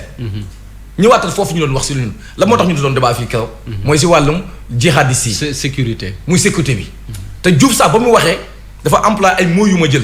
mooy wàllum solidarité pour jéem a gën a fexe ba ñun suñu biir. ñun suñu voisins ñu gën a ànd gën a méngoo pour mën a xeex li nga xamante ne moo di ñu mel ne ñooñu def katu ñaawteef yi. ma wax na nag G5 boobu du Sahel ñuy wax. Guinée-Bissau bokk si Gambie bokk si. waaw bu ñu demoon nag bay maye est-ce que xel gën woon nangu ñu jéem a xool suñu dëkk frère yooyu Mali mi ngi fi Mauritanie mi ngi fi pourtant ciblé wuñ leen. ak Guinée Conakry ak Guinée Conakry peut-être soo gisee waxuma ko mooy voilà boo gisee sama wax mooy. ñoom ñaari vaccin et puis on sait Ebola ak Covid. quoi qu'on bi on a vu que am na y a une tension diplomatique entre ñun ak ñoom si li fexe jotee xew mais. naa jël ñaar dëkkee rek mooy Mali ak Mauritanie pourquoi on les a pas ciblés alors que. ñoom leen te alors que Sénégal mooy nekk le pays partenaire du G5 Sahel te pourtant saa bu ñu waxee jihadistes yi yu si bëri nag si foofu la ñuy jugee mooy dañuy jugee Mali la ñuy jugee wala ñu jugee Mauritanie bëgg demoo Njaay fii ñi ñu fi doon jéem a jiiñ yooyu yéen bëgg fi ñu jugee yàggul mooy Burkina Faso bu ñu jugee mi ngi si G5 bi ñi fi jiiñ mooy Mauritanie nañ fi jiiñ te mi ngi si G5 bi pourtant may ñu leen li ma bëgg a wax mooy man gëm naa ni le président Macky Sall loo ko bañ ak loo ko compte war ngaa xamante ne c'est un stratège. ah bon ñëpp xam nañ ko. mooy koo xamante ne c'est un fin politicien. boo xamante ne lépp lu mu def am na lu ko lal li ko lal nag. léegi nag loolu nag la ñuy jéem a gëstu. yàgg bawul dara. d'accord Pouy. Simon. waaw. wala waa ji daa baax rek. ci wàllu diplomatie. waaw. Sénégal dafa yàgg am benn diplomatie préventive à l'égard de ses voisins. tey am na benn compréhension bu ñu ci war a mën a am ci wàllu nature de relation renforcement de cette diplomatie. dafa lim sànq ay Sénégal président Macky Sall dañ ko invité woon comme invité d'honneur bu G5. mu dem fa. dëgg la. participer fa. dëgg la. parce que xam na ne jihadistes yi ak lii riir ci àll ba. bañ mu ñëw fi loolu stratégie diplomatique la. nangu naa la loolu. bu ñu ñëwee ci Gambie ak Guinée-Bissau xam nga ne nga Mali pourquoi pas Mauritanie. je me pose cette question. boo demee Guinée-Bissau nga dem Gambie ñaari frontières yooyu rébellion bi foofu rek la nekk bu ñu wax rébellion Casamance. Gambie ak Guinée-Bissau mooy ñaari frontières yi gën a sensible ci rébellion bi nga xam ne moo nekk biir Casamance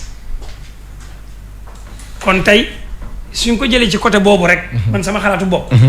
benn côté bokk na ci li nga xamante ne relationnellement da ciy jouer bu ñu génnee foofu aussi. da ciy jouer comment réew yi ñoo ñuy dimbali. wala peut-être pour wax leen ne pour mieux renforcer la relation diplomatique. loolu laa wax. ok mais doo ay question de dimbali. stratégie la wax sànq ma fekk si ko ci.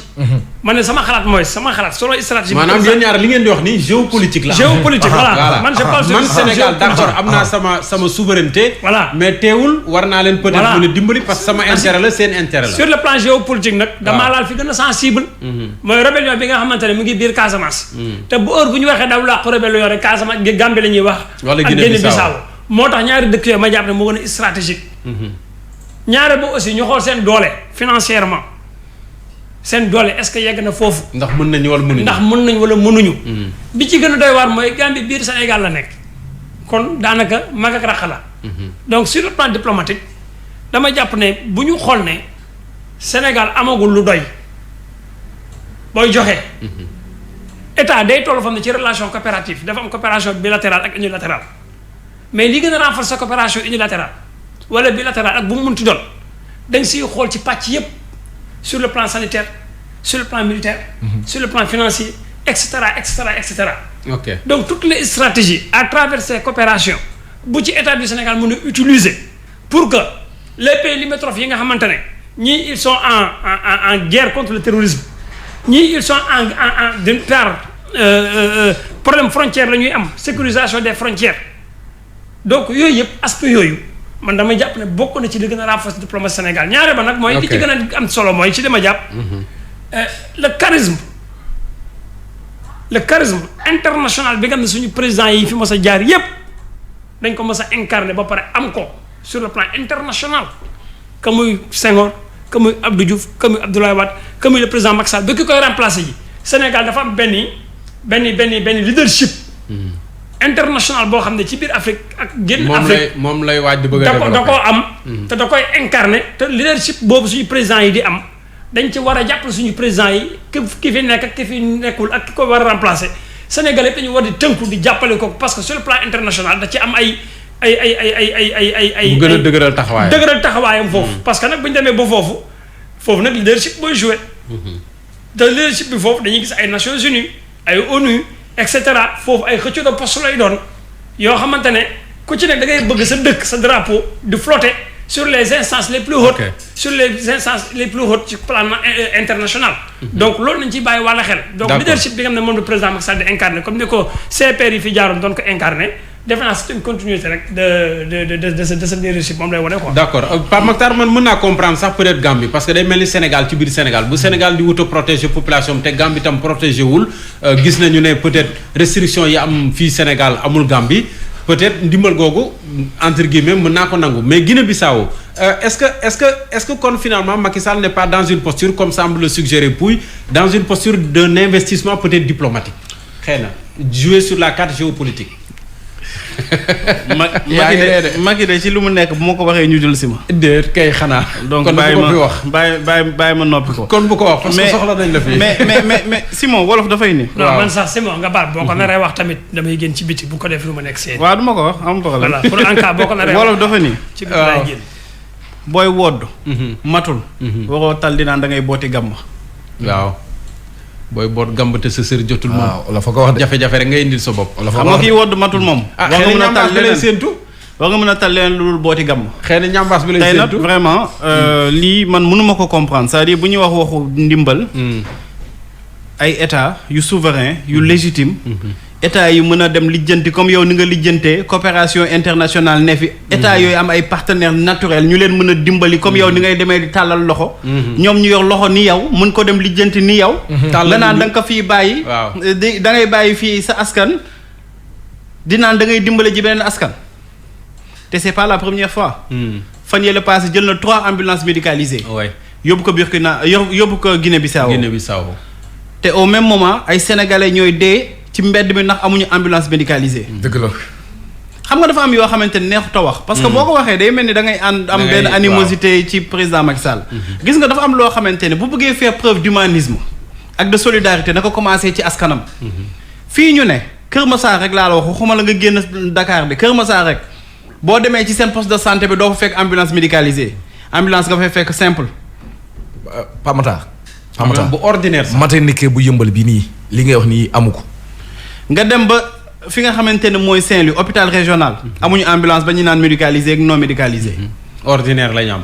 amuñu ko sax dafa paanoon xëy na ci diggante bi. dafa am xëy na ñof-ñobal nañ ko. waaw léegi yow dëkk bi nga xamante ni Sénégal gii ngay dégg ay ngandam capital régional ngay dégg ay ngandam ville yoo xamante ne amuñu ambulance médicalisée yow nga jël ay ambulance médicalisée yu toll si ñett naan da nga koy joxe waa Guinée-Bissau alors que yow da nga koo ñaan ñun dimbali la ko ñooñu mën nañu dem ñaani ji fi nga ñaan. léegi yow vaccin yi nga xamante ni nee nañu 200 000 doses nañu indi 200 000 mooy équivalent wu peut-être Grand Yoff. population Grand Yoff. en termes de population. mooy Grand Yoff. yow nga am 13 millions xam nga ñu ngi wax sa projection. 16 millions presque 17 millions. d'habitants. ba ñuy def seen recensement am ndax xaw ma kañ la ndax kenn ñëw sama kër. sama kër kenn ñëw fa de xam nga nag yow dañoo ñëw sa kaw. yaa say morom. après ma jox la numéro ANSD nga woo leen. non baax na mais yow nga ni yaa ngi jëm ci 17 millions d'habitants. waaw nga ni da ngay wuti ci vaccin am nga jot nga am 200 000 doses. 17 millions 200 000 du sax 0,000%. yow 200 000 yooyu doyagul sax ci waa Grand Yoff. yow Colobane ñëwagul Fass ñëwagul waxuma la sax banlieue beeg yeneen côté yi nga xamante ne wala yeneen département Dakar. sax 200 000 doses doyul ci ñoom. yow ci 200 000 doses yooyu nga naan da nga ciy tënk dem jox waa Gambie bee di concert. ak Guinée-Bissau waaw Gambie de ñoom. Gambie bee di concert yow Gambie yow Gambie. li ngay deewee mesure barrière moom ñoom c'est pas leur mesure barrière. mesure de barrière la. Simon yow li ngay deelee deewul Gambie.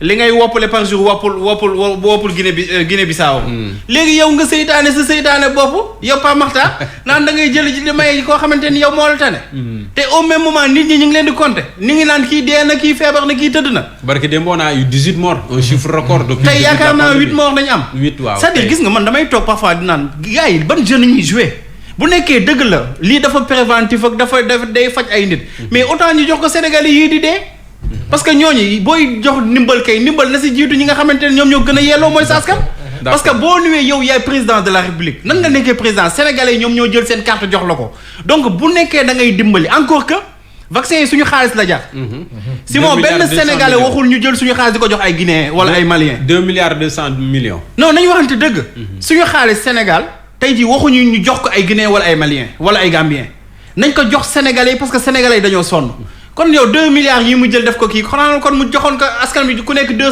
francs sax ñu am lu ñu jëndee biscuit wala cere donc je crois que gis nga Macky Sall il faut mu delluwaat ci raison te bàyyi seen populisme yii bu ñu yaakaaree nan nii nañu amee leadership boo demee Gambie ñun la Gambie waa ji jiitew ko Macky Sall ko jiite boo demee Guinée Bissau aussi même chose la dañ lay naan président boobu booy Macky Sall la donc bu nekkee dafa bëgg confirmer entre guillemets leadership bii du nii lañ koy confirmer na fexe ba leadership local bi nii parce que fii moo tax ñi naan président Macky Sall à l'extérieur mais fii bu amul li nga xamante ne mooy légitimité bi ak benn kii populaire boo xamante nit ñi dañ ko jox vraiment lu mu am feneen tamit du ko jëriñ.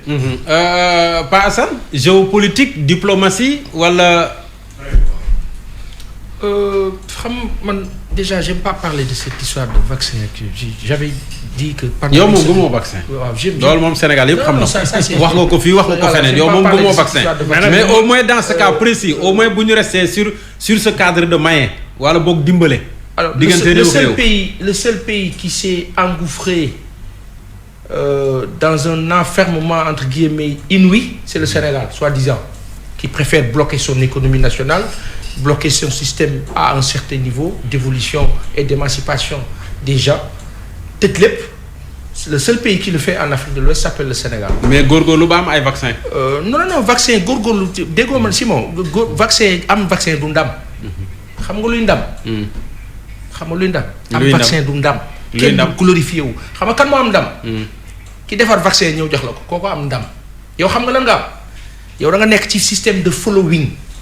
de suivisme loolu mooy dëgg bi après nag benn choix am na nguur bu nekk chaque pouvoir a ses raisons qui sont ces raisons qui ne sauraient être les raisons de ces raisons et des raisons est-ce la raison de on ne saurait savoir juste pour dire benn affaire si moo bu simple tout kenn du tëb di bañ ay vaccin soi-disant pour un plaisir ñun dañoo xam ci vaccin dara dañuy jàng science bay xam mbiru vaccin ñàkk xam dëgg la waaye dañuy sukkandiku nag ci ay scientifique ay spécialistes ñiy wax lii am ñi wax lii sauf que ci environnement bi ñu nekk l'antithèse dañ ko del làq ko teg thèse imposé ñu ko nag on n'a pas le choix aujourd'hui on n'a pas le choix on subit ce vaccin là pendant que on nous dit un pays comme l'Inde est parvenu soi-disant à développer un système immunitaire boo xam ni dafa basé sur bàyyi nit ñi ñu fonctionner ñu circuler à un certain niveau soi-disant depuis le mois de juin. mais nag d'après mais nag nangu ne réew mu ne avec ses choix. waaw non. voilà réew mu ne avec ses choix mais on en revient juste non maa ngi ci à cette coopération entre guillemets vaccinale entre le Sénégal la Gambie et la Guinée-Bissau. tu vas offrir un vaccin à des gens qui ne sont pas dans yow fi nga yaa wax ne fa nga toll niveau ba nga nekk yow fi nga ne fa nga toll ba mu jaral la urgence nga ne non il nous faut ce vaccin impérativement un tweet qui est lancé qui est ressorti récupéré après c'est facturé d'accord am problème mais xaalisu Sénégal du xaalis bu ñu war a jël di ko may di bàyyi Makhtar wax mooy dëgg. mais kon est-ce que amul parce que li ngeen wax yëpp xel nangu na ko mais kon est-ce que amul. leneen lu ne ci suuf. non après lu ñu comprendre wala lu ñuy nëbb. non quelqu'un dira comme Lamine Gueye disait tout à l'heure que est-ce que du question Casamance mi Casamance moo tax peut-être mu jéem a gérer ces pays limitrophes là. puis laa évoqué tout de suite waaw. ñooñu bu ñu newoon ci urgence su vaccin du yaa leen koy jox. mën nañ ko lijjanti. kële il est lusophone. Guinée-Bissau. kii il est anglo-saxon. anglo-saxon yi ñoo la gën a crédible yow francophone bi. bu dee dimbal rek. anglais yi gën a crédible français yi. waa léegi donc tey. fi ñu toll si moom waaw ku nekk nag yaa xam Macky Sall président Macky Sall moo xam lu tax mu def loolu. man am naa ci gis-gis. waaye gis-gis bi ma ci am c'est réduit et comme c'est un gis-gis réducteur ma maandu rek ne alhamdulilah. d'accord dëgg bi moom. waaw dëgg bi moom. je me rends compte que urgence bi ñu ma wax ne ci la ñu nekk ñun ba ne faw ñu jëli vaccin yi gaaw daw bu fekkee am nañ capacité yi di jël di séddale.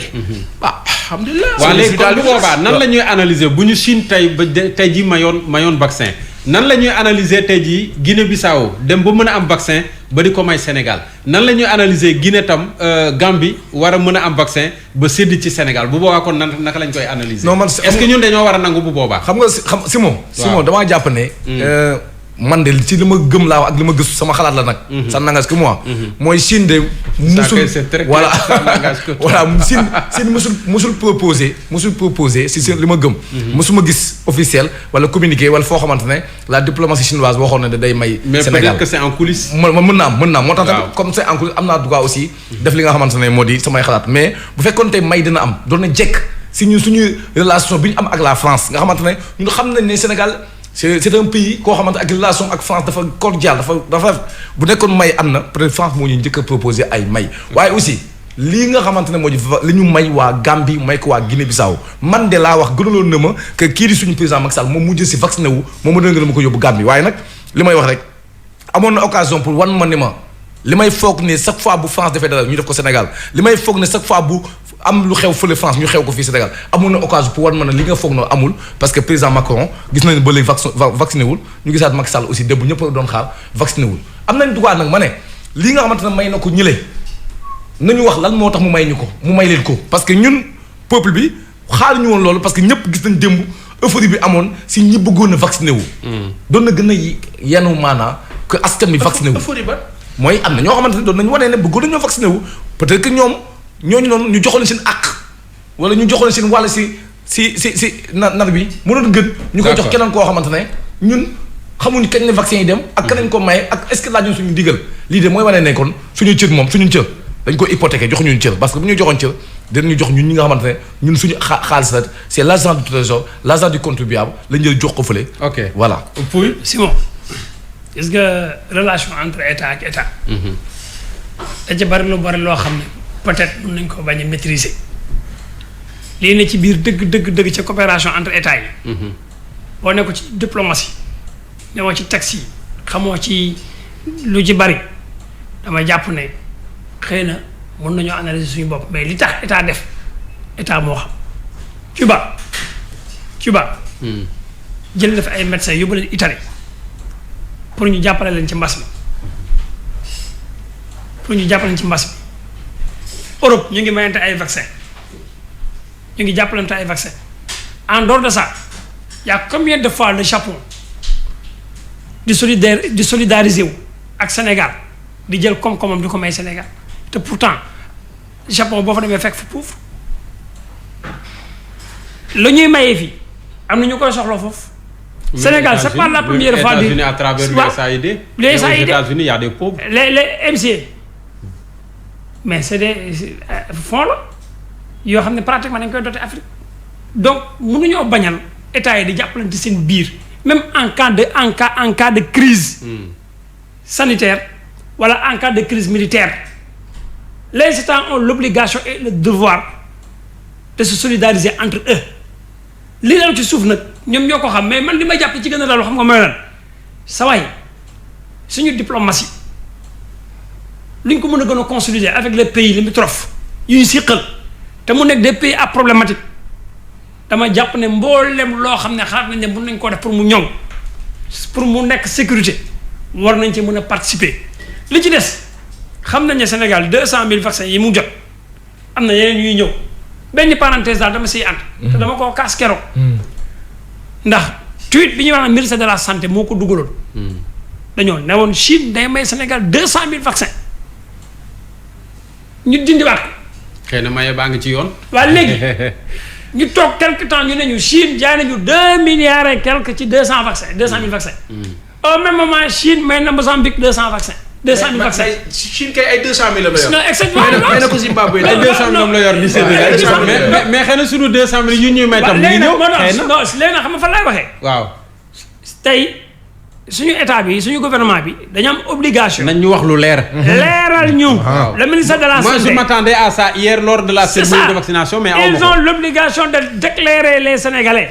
xamal ñu xaalis bi. 2 milliards et quelques dañ ñoo may vaccin bi. jëndee nañ ko lii wala dañ koo jënd. voilà waaw. ñaar yooyu daal foog ñu leeral ko Sénégalais yi. parce que tamit mënuñoo jël suñu alal. dañuy teg ay schéma ak ay calcul politicienne. sa waay xëy rek ne may nañu suba ñu xëy na la mayatuñ la dañ laa jaay. loolu laa ci wax mais sur le plan diplomatique moom wax dëgg yàlla. képp kuy citoyen sénégalais bu yeewu ci réew mi. xam nañ ne relation diplomatique entre état moom. état bee sax yàgg na fi jël alal jox ko dëkk boobu moo ko paral. d'accord donc loolu ñu xam géopolitiquement comment ils vont gérer leur diplomatie. Simon waaw kii soo ko tuddee Pape Maguette ak Pape. nee nañ la. waaw en cas de nécessité. en cas d'urgence nécessité fait loi. tey jii yaakaar naa ni boo demee ci famille yi nga xamante ni seen njaboot dañuy dee parce que amuñu ambulance. nga leen expliquer ni état du Sénégal dafa baax bay maye ay ambulance ci biti. te ñoom seen njaboot di dee parce que mënuñu transporter ay malade. Simon tey pour nga jëlee benn malade ci benn bërëb yóbbu ko ci beneen bërëb am na benn femme boo xamante ni yaakaar naa Thiès la doon liggéeyee. sage-femme bi. évacuation diggante Touba xaw ma nan la ñàkkee ba xanam ci ay conditions yu doy waar. c'est-à-dire quotidien wu sénégalais yi tey jii bu sénégalais bi nga xamante ni mi ngi dugg ci taxi di dem ci hôpital principal wala dalal jàmm. dégg waxtaan bi ni Sénégal baax na bay jël ay ambulance médicalisée maanaam ambulance yoo xamante ni ci biir mën nañ la faj. sa situation bu critiquer mën nañ la stabiliser ci biir en charge. loolu nga xamante ni ci auto président cortège présidentiel nga koy gis. ambulance yooyu jël nañ si ñett yoo xamante ni benn mënoon na dem Touba benn bi dem Kaolack benn bi dem Ziguinchor wala Saint-Louis. au moins nga mën a am nga mën a polariser Sénégal quoi pour nga mën a fexe di sauver ay vies. ñu ni jël nañ si ñett dem jox ko biir ki nga xamante ne mooy Guinée-Bissau. et c'est des ambulances man bokk bu dee yi ma gis am na yoo xam ne ay tout terrain la. tout terrain non façon terrain bu dee ambulance mën na faa dem. Simon gis nga loolu déjà yaakaar naa ni manque de respect notoire la ci ñi nga xamante ni mooy sénégalais yi di dund quotidien bu difficile. maa ngi lay wax rek bërki démb am na benn kilifa boo xamante ni soxnaam daf fi jóge du ma wax turam mais bañ koy transporter ci ambulance bu amoon ambulance médicalisée de yaakaar naa ni bakkanam dina fi das. donc pour dire que ni situation yii ñuy dund sénégalais yi tey ñi lay wax waxu yow Gambie ñi ngi fo di concert lijjantewuñu ay corona ak ñàkk corona. yow nga baax sa baaxu bopp xamu baax nañ koy tuddee xamalam nga koy tuddee yow nga naan da ngay jël ay dose vaccin di ko yóbbu. yow nga ni sénégalais yi bu ñu vacciné woo dinañ mën a reprendre seen économie ak seen activité. bàyyi laajal ñoom Fama ñii demoon concert Wally Seck ba Gambie stade du lëmm kenn takkul masque. bi gën a neex nag. image yaa ngi si ma kii bi dañoo wàcc Banjul ne Gambie na yéen Sénégal da ngeen a bëri font trop yéen waxit lii fi nekk. info la te Gambie boobu si nañu waxoon ni variant wu coronavirus bu gën a doy waar bi. mi ngi présent ci biir Gambie. ma nga fa Gambie boobu li jëntiw ko di concert di tëgg di fecc. yow ngay jël sama dërëm ak dërëmu Pa Assane ak dërëmu Simon ak dërëmu sénégalais yi marchand ambulant yi ci tali bi. day mel ni xaalis bu sànni ci ngelaw. jël ko di naan da ngeen siy jëndal vaccin di leen ko yóbbul. Guinée-Bissau lan la Sénégal mën a lijjante Guinée-Bissau mënu koo lijjanti. bu nekkee coopération Sénégal deful dara de day dem di ñaani ndimbal initiative COVAX da ngay dem nga inscrire ni yow ma dimbali leen ma néew gi doole laa comme taxaw ci buntu jàkka ji rek di naan yéen ay joxe man maay nangu yàllaay fay mastata kase yéen ay joxe yaay mais Simon dañu waxante dëgg mais loolu la taxaw dinaa yéen ay joxe man maay nangu yàllaay fay loolu ñëpp mën nañ ko est-ce que jar na man may dem di la ñaanale pour ñëw jox la te yow nga mën a taxaw sama wet ngay ñaan ni ma wallaay tant que yaa ngi mën a taxaw sama wet moom nañu ànd rek donc je crois que ni xaalis sénégalais yi ñuy jël di ko fowee et au même moment ñu lay naan sénégalais yee ngi dee parce que coronavirus ba leen di rey ñoom ñuy toog taxaw dañuy naan chaque jour nombre de personnes contaminées nombre de morts lii ak lii économie Sénégal kenn lekkatul kenn naanatul sénégalais en tout cas yu bëri dañu nekk ci ay difficultés donc situation bii nii même bu nekkee benn dose boobu dafa war a dem ci ay sénégalais parce que gis nga America first la kii doon wax Donald Trump Sénégal first Sénégal rek moom moo war a doon tey jii suñu priorité parce que Sénégal d'abord boobu noonu yaakaar naa ne moom moo war a doon tey jii priorité Macky Sall parce que sénégalais yi bu ñu wérul vraiment dafay lajj li nga xamante ni mooy politique d'accord mbokk auditeurs yi mbokk internautes yi nga xam ne peut-être ñoo ñuy jëm a seetaan ñu wee di waat ci waxtaan wi je dirais que ce n'est pas une surprise l'Assemblée nationale qui est convoquée en plénière vendredi ce n'est pas une surprise. Bon, on l'avait dit ñu ngi ci procédure peut-être dinañu lever ou pas immunité wu Sonko. waaw on l'avait dit ici waxoon nañ ko fii waxoon nañ ne. Et je précise que c'est la conférence des présidents qui a décidé du calendrier. Voilà. Après avoir examiné rapport commission ad hoc bi ñu mettroon en place. bu mooy li ma la waxoon nañu fii ne que le temps de la justice. n'est pas le temps du peuple. mooy li xew yëpp ak li nga xam moo di émotion bi passion bi ak li nga xam moo di euphorie bi yëpp du tee la nga xamante ne moom la yoon war a def à la kulliyaat dina ko def te loolu yaakaar naa ne ñun ñëpp loolu la ñu war a jéem a sàkkulu. mooy li nga xamante ne mooy yoon nekkal fii ñëpp ñu jéem a yamane ñëpp au même pied d'égalité. man jàpp naa ne ci sama gëm-gëm réew bu demee ba am ñoo xamante ce sont des intouchables day nekk réew boo xamante day nekk en danger. am na loo xamante ne diggante sénégalais la ak sénégalais. am benn sénégalaise boo xamante ne moom moo accusé de viol koo xamante ne ab sénégalais comme ñun mu nekk na loo xamante ne si moom ñu wax ko muy metti ñu wax ko muy neex que du lu ndaw lu rëy la ndaxte yow mii tey bu la tuumaalaan wala man ñu tuumaal ma samay mbokk dinañ jug ne ki ma tuumaal ak liñ ma tuumaal foog mu leer loolu nag tax na ba ñu ngi si procédure jàpp ne boobu ba léegi nag nit ñaa ngi wax waaye nag il faut que ñu xam cëppaandaw gi fan la mooy il faut que léegi ñu dem fi ñu toll li nga xamante ne moo di le verdict final te le verdict maintenant pour jëm ko am il faut que nag li nga xam moo administration wala assemblée def liggéeyam àlla kulli yàlla te loolu lañ nekk te ñu ngi si yoon boobu léegi nag am na loo xamante ne man bëgg naa ko préciser mooy ñun askan bi nañu jéem a xam ne yàgg ñoo fi desaat si moom événement bu ne jànn si réew mi événement bu ne 23 juin jaan na fi pancarte yi jaan na fi Macky Sall mii nekk na tey au pouvoir te ma xamante ne y a combien de jeunes yoo xamante taxawoon nañ pour tey jàmmaloo ak pouvoir bi fi nekkoon ba moom mu nekk au palais tey jii askan boobu moom moo war a jàpp ne lu mënta xew ñun ñoo moom suñu réew waruñu koo jëm a salfaañee nañu jëm a nangu ne état de droit bi ñoo sànq dafa war a nekk si kaw dëkk bi waaye aussi justice dafa war a def liggéeyam. mais est-ce que ñu toog déglu rek assemblée nationale. déglu googu lay wax. moom foofu laay waxee dama ne. vendredi ñu toog déglu ko. dama ne ba xam te ku nekk tamit. ak lépp loo siy def ak lépp loo siy wax na nga jiital sa xel. xam ne la raison est la source du monde la mieux partagée. ku toog rek ba xool di nga xam lu yenu maanaa ak lu yenul maanaa man jàpp naa li fi xew yëpp ay manipulation la te manipulation yi nag moo gën a pimenté affaire Sonko ak Adji Sarr. bu nit ñi dépassionné bu nit ñi jéemee toog dal manipulation de quel bord. de tous les bords man loolu laa jàpp tous les bords du côté politiciens yi du côté askan bi parce que man du ma tudd kenn boo ma commencé wax fii ba tudduma kenn dama ne politiciens yi si boppam ñi ngi profité di def naka su dul noonu.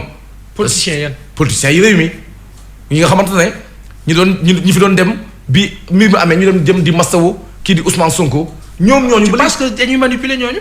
non yanaa parce que tey mënoo wax à 100% ne kii di Ousmane Sonko deful dara amoo si benn certitude ko man mënoo wax ne aussi Adji Sarr lay muy wax dëgg la si moom amoo si benn certitude. léegi nag pourquoi pas ñu jéem mandu xaar yoon def liggéeyam. mais est-ce que c'est une raison pour dire ñi seeti Ousmane Sonko dañu ñàkk maandu est-ce que loolu la. ñàkk maandu mooy. non seeti Ousmane Sonko. je ne waxuma Ousmane di ko seeti kese. je ne défends pas non plus en pensant que ñooñu dañuy manipuler. c'est-à-dire fan nga ko teg c'est-à-dire jóg seeti Ousmane Sonko bu ñu ne tuumaal nañ ko. où est le problème. mais je veux dire que quand il y a une affaire. judiciaire wala un exemple quand il y a un match de football. yow à chaque fois bu fekkee ne yow équipe Liverpool kese bu yor occasion si ngay waxee mais Real bu yore occasion doo si wax. cela veut dire que nag comme li ñu tubaab bi waxoon. parce que Real n'est pas mon équipe. mais effectivement.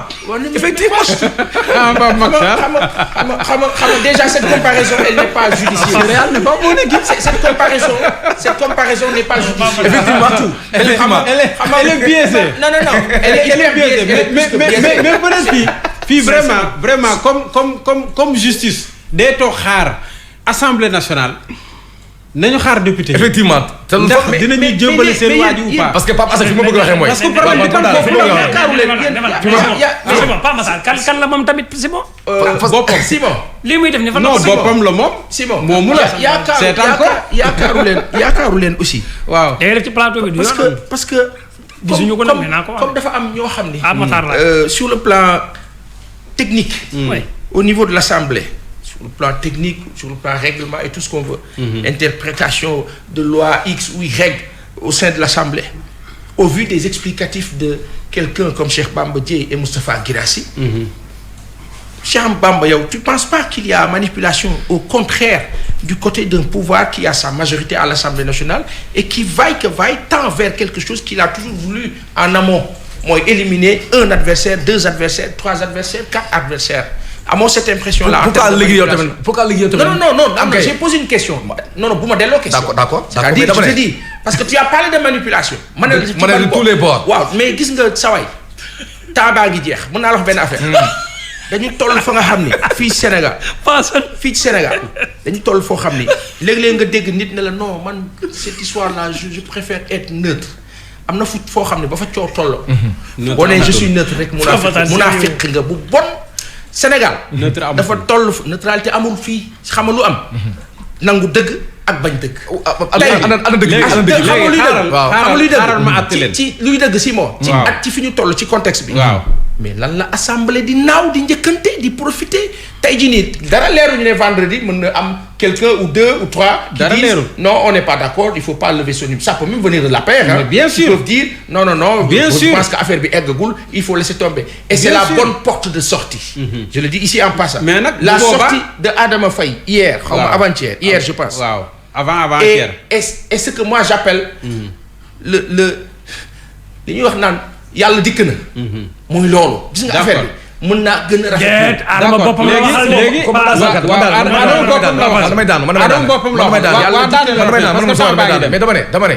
Bamba rapidement mais dama ne Pape Assane vous n'êtes pas sans savoir que kilifa gu mag waxoon na ne qui choisit élimine dama ne bi mbir mi xewee la moo tax ñëpp jubali que Sonko c'est-à-dire il faut que sama ñu wax mbir mi parce que ñëpp jubali ñu si kër Adji Sarr pour masawu ko coono. mais également du ñëpp jubal kër Sonko. am nañu fa de xëy na ñi mu neexool ci wàllu politique. waaw moo tax ma ne ñi fa dem nag mën naa wax ne bu manipulation amee feneen. waaw ñoom bokk nañ ci ñi doon manipuler. mais léegi ne dansons pas plus vite que la musique.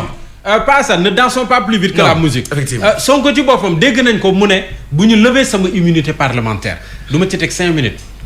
kon est-ce que lii également c'est pas dans son intérêt laissons l'Assemblée peut-être jouer son rôle. mais booy après lever immunité parlementaire vendredi on me dira la majorité fait ce qu'elle veut. mais après vendredi on verra si oui ou non cette immunité sera levée. quand 2 députés Moustapha Guirassy et Cheikh Bamba parce que c'est aux députés justement maintenant de décider. mais quand 2 députés de l'Assemblée reconnus disent que il y a des documents qu'on refuse de nous donner. mais 2 députés qui ne sont pas la majorité. mais qui disent. mais qui peuvent voter. mbooloo taxawee di ñàkk doxal yoon. non qui peuvent kenn waxee dëgg bi dañ naan non mbooloo. non fii il est question de vote.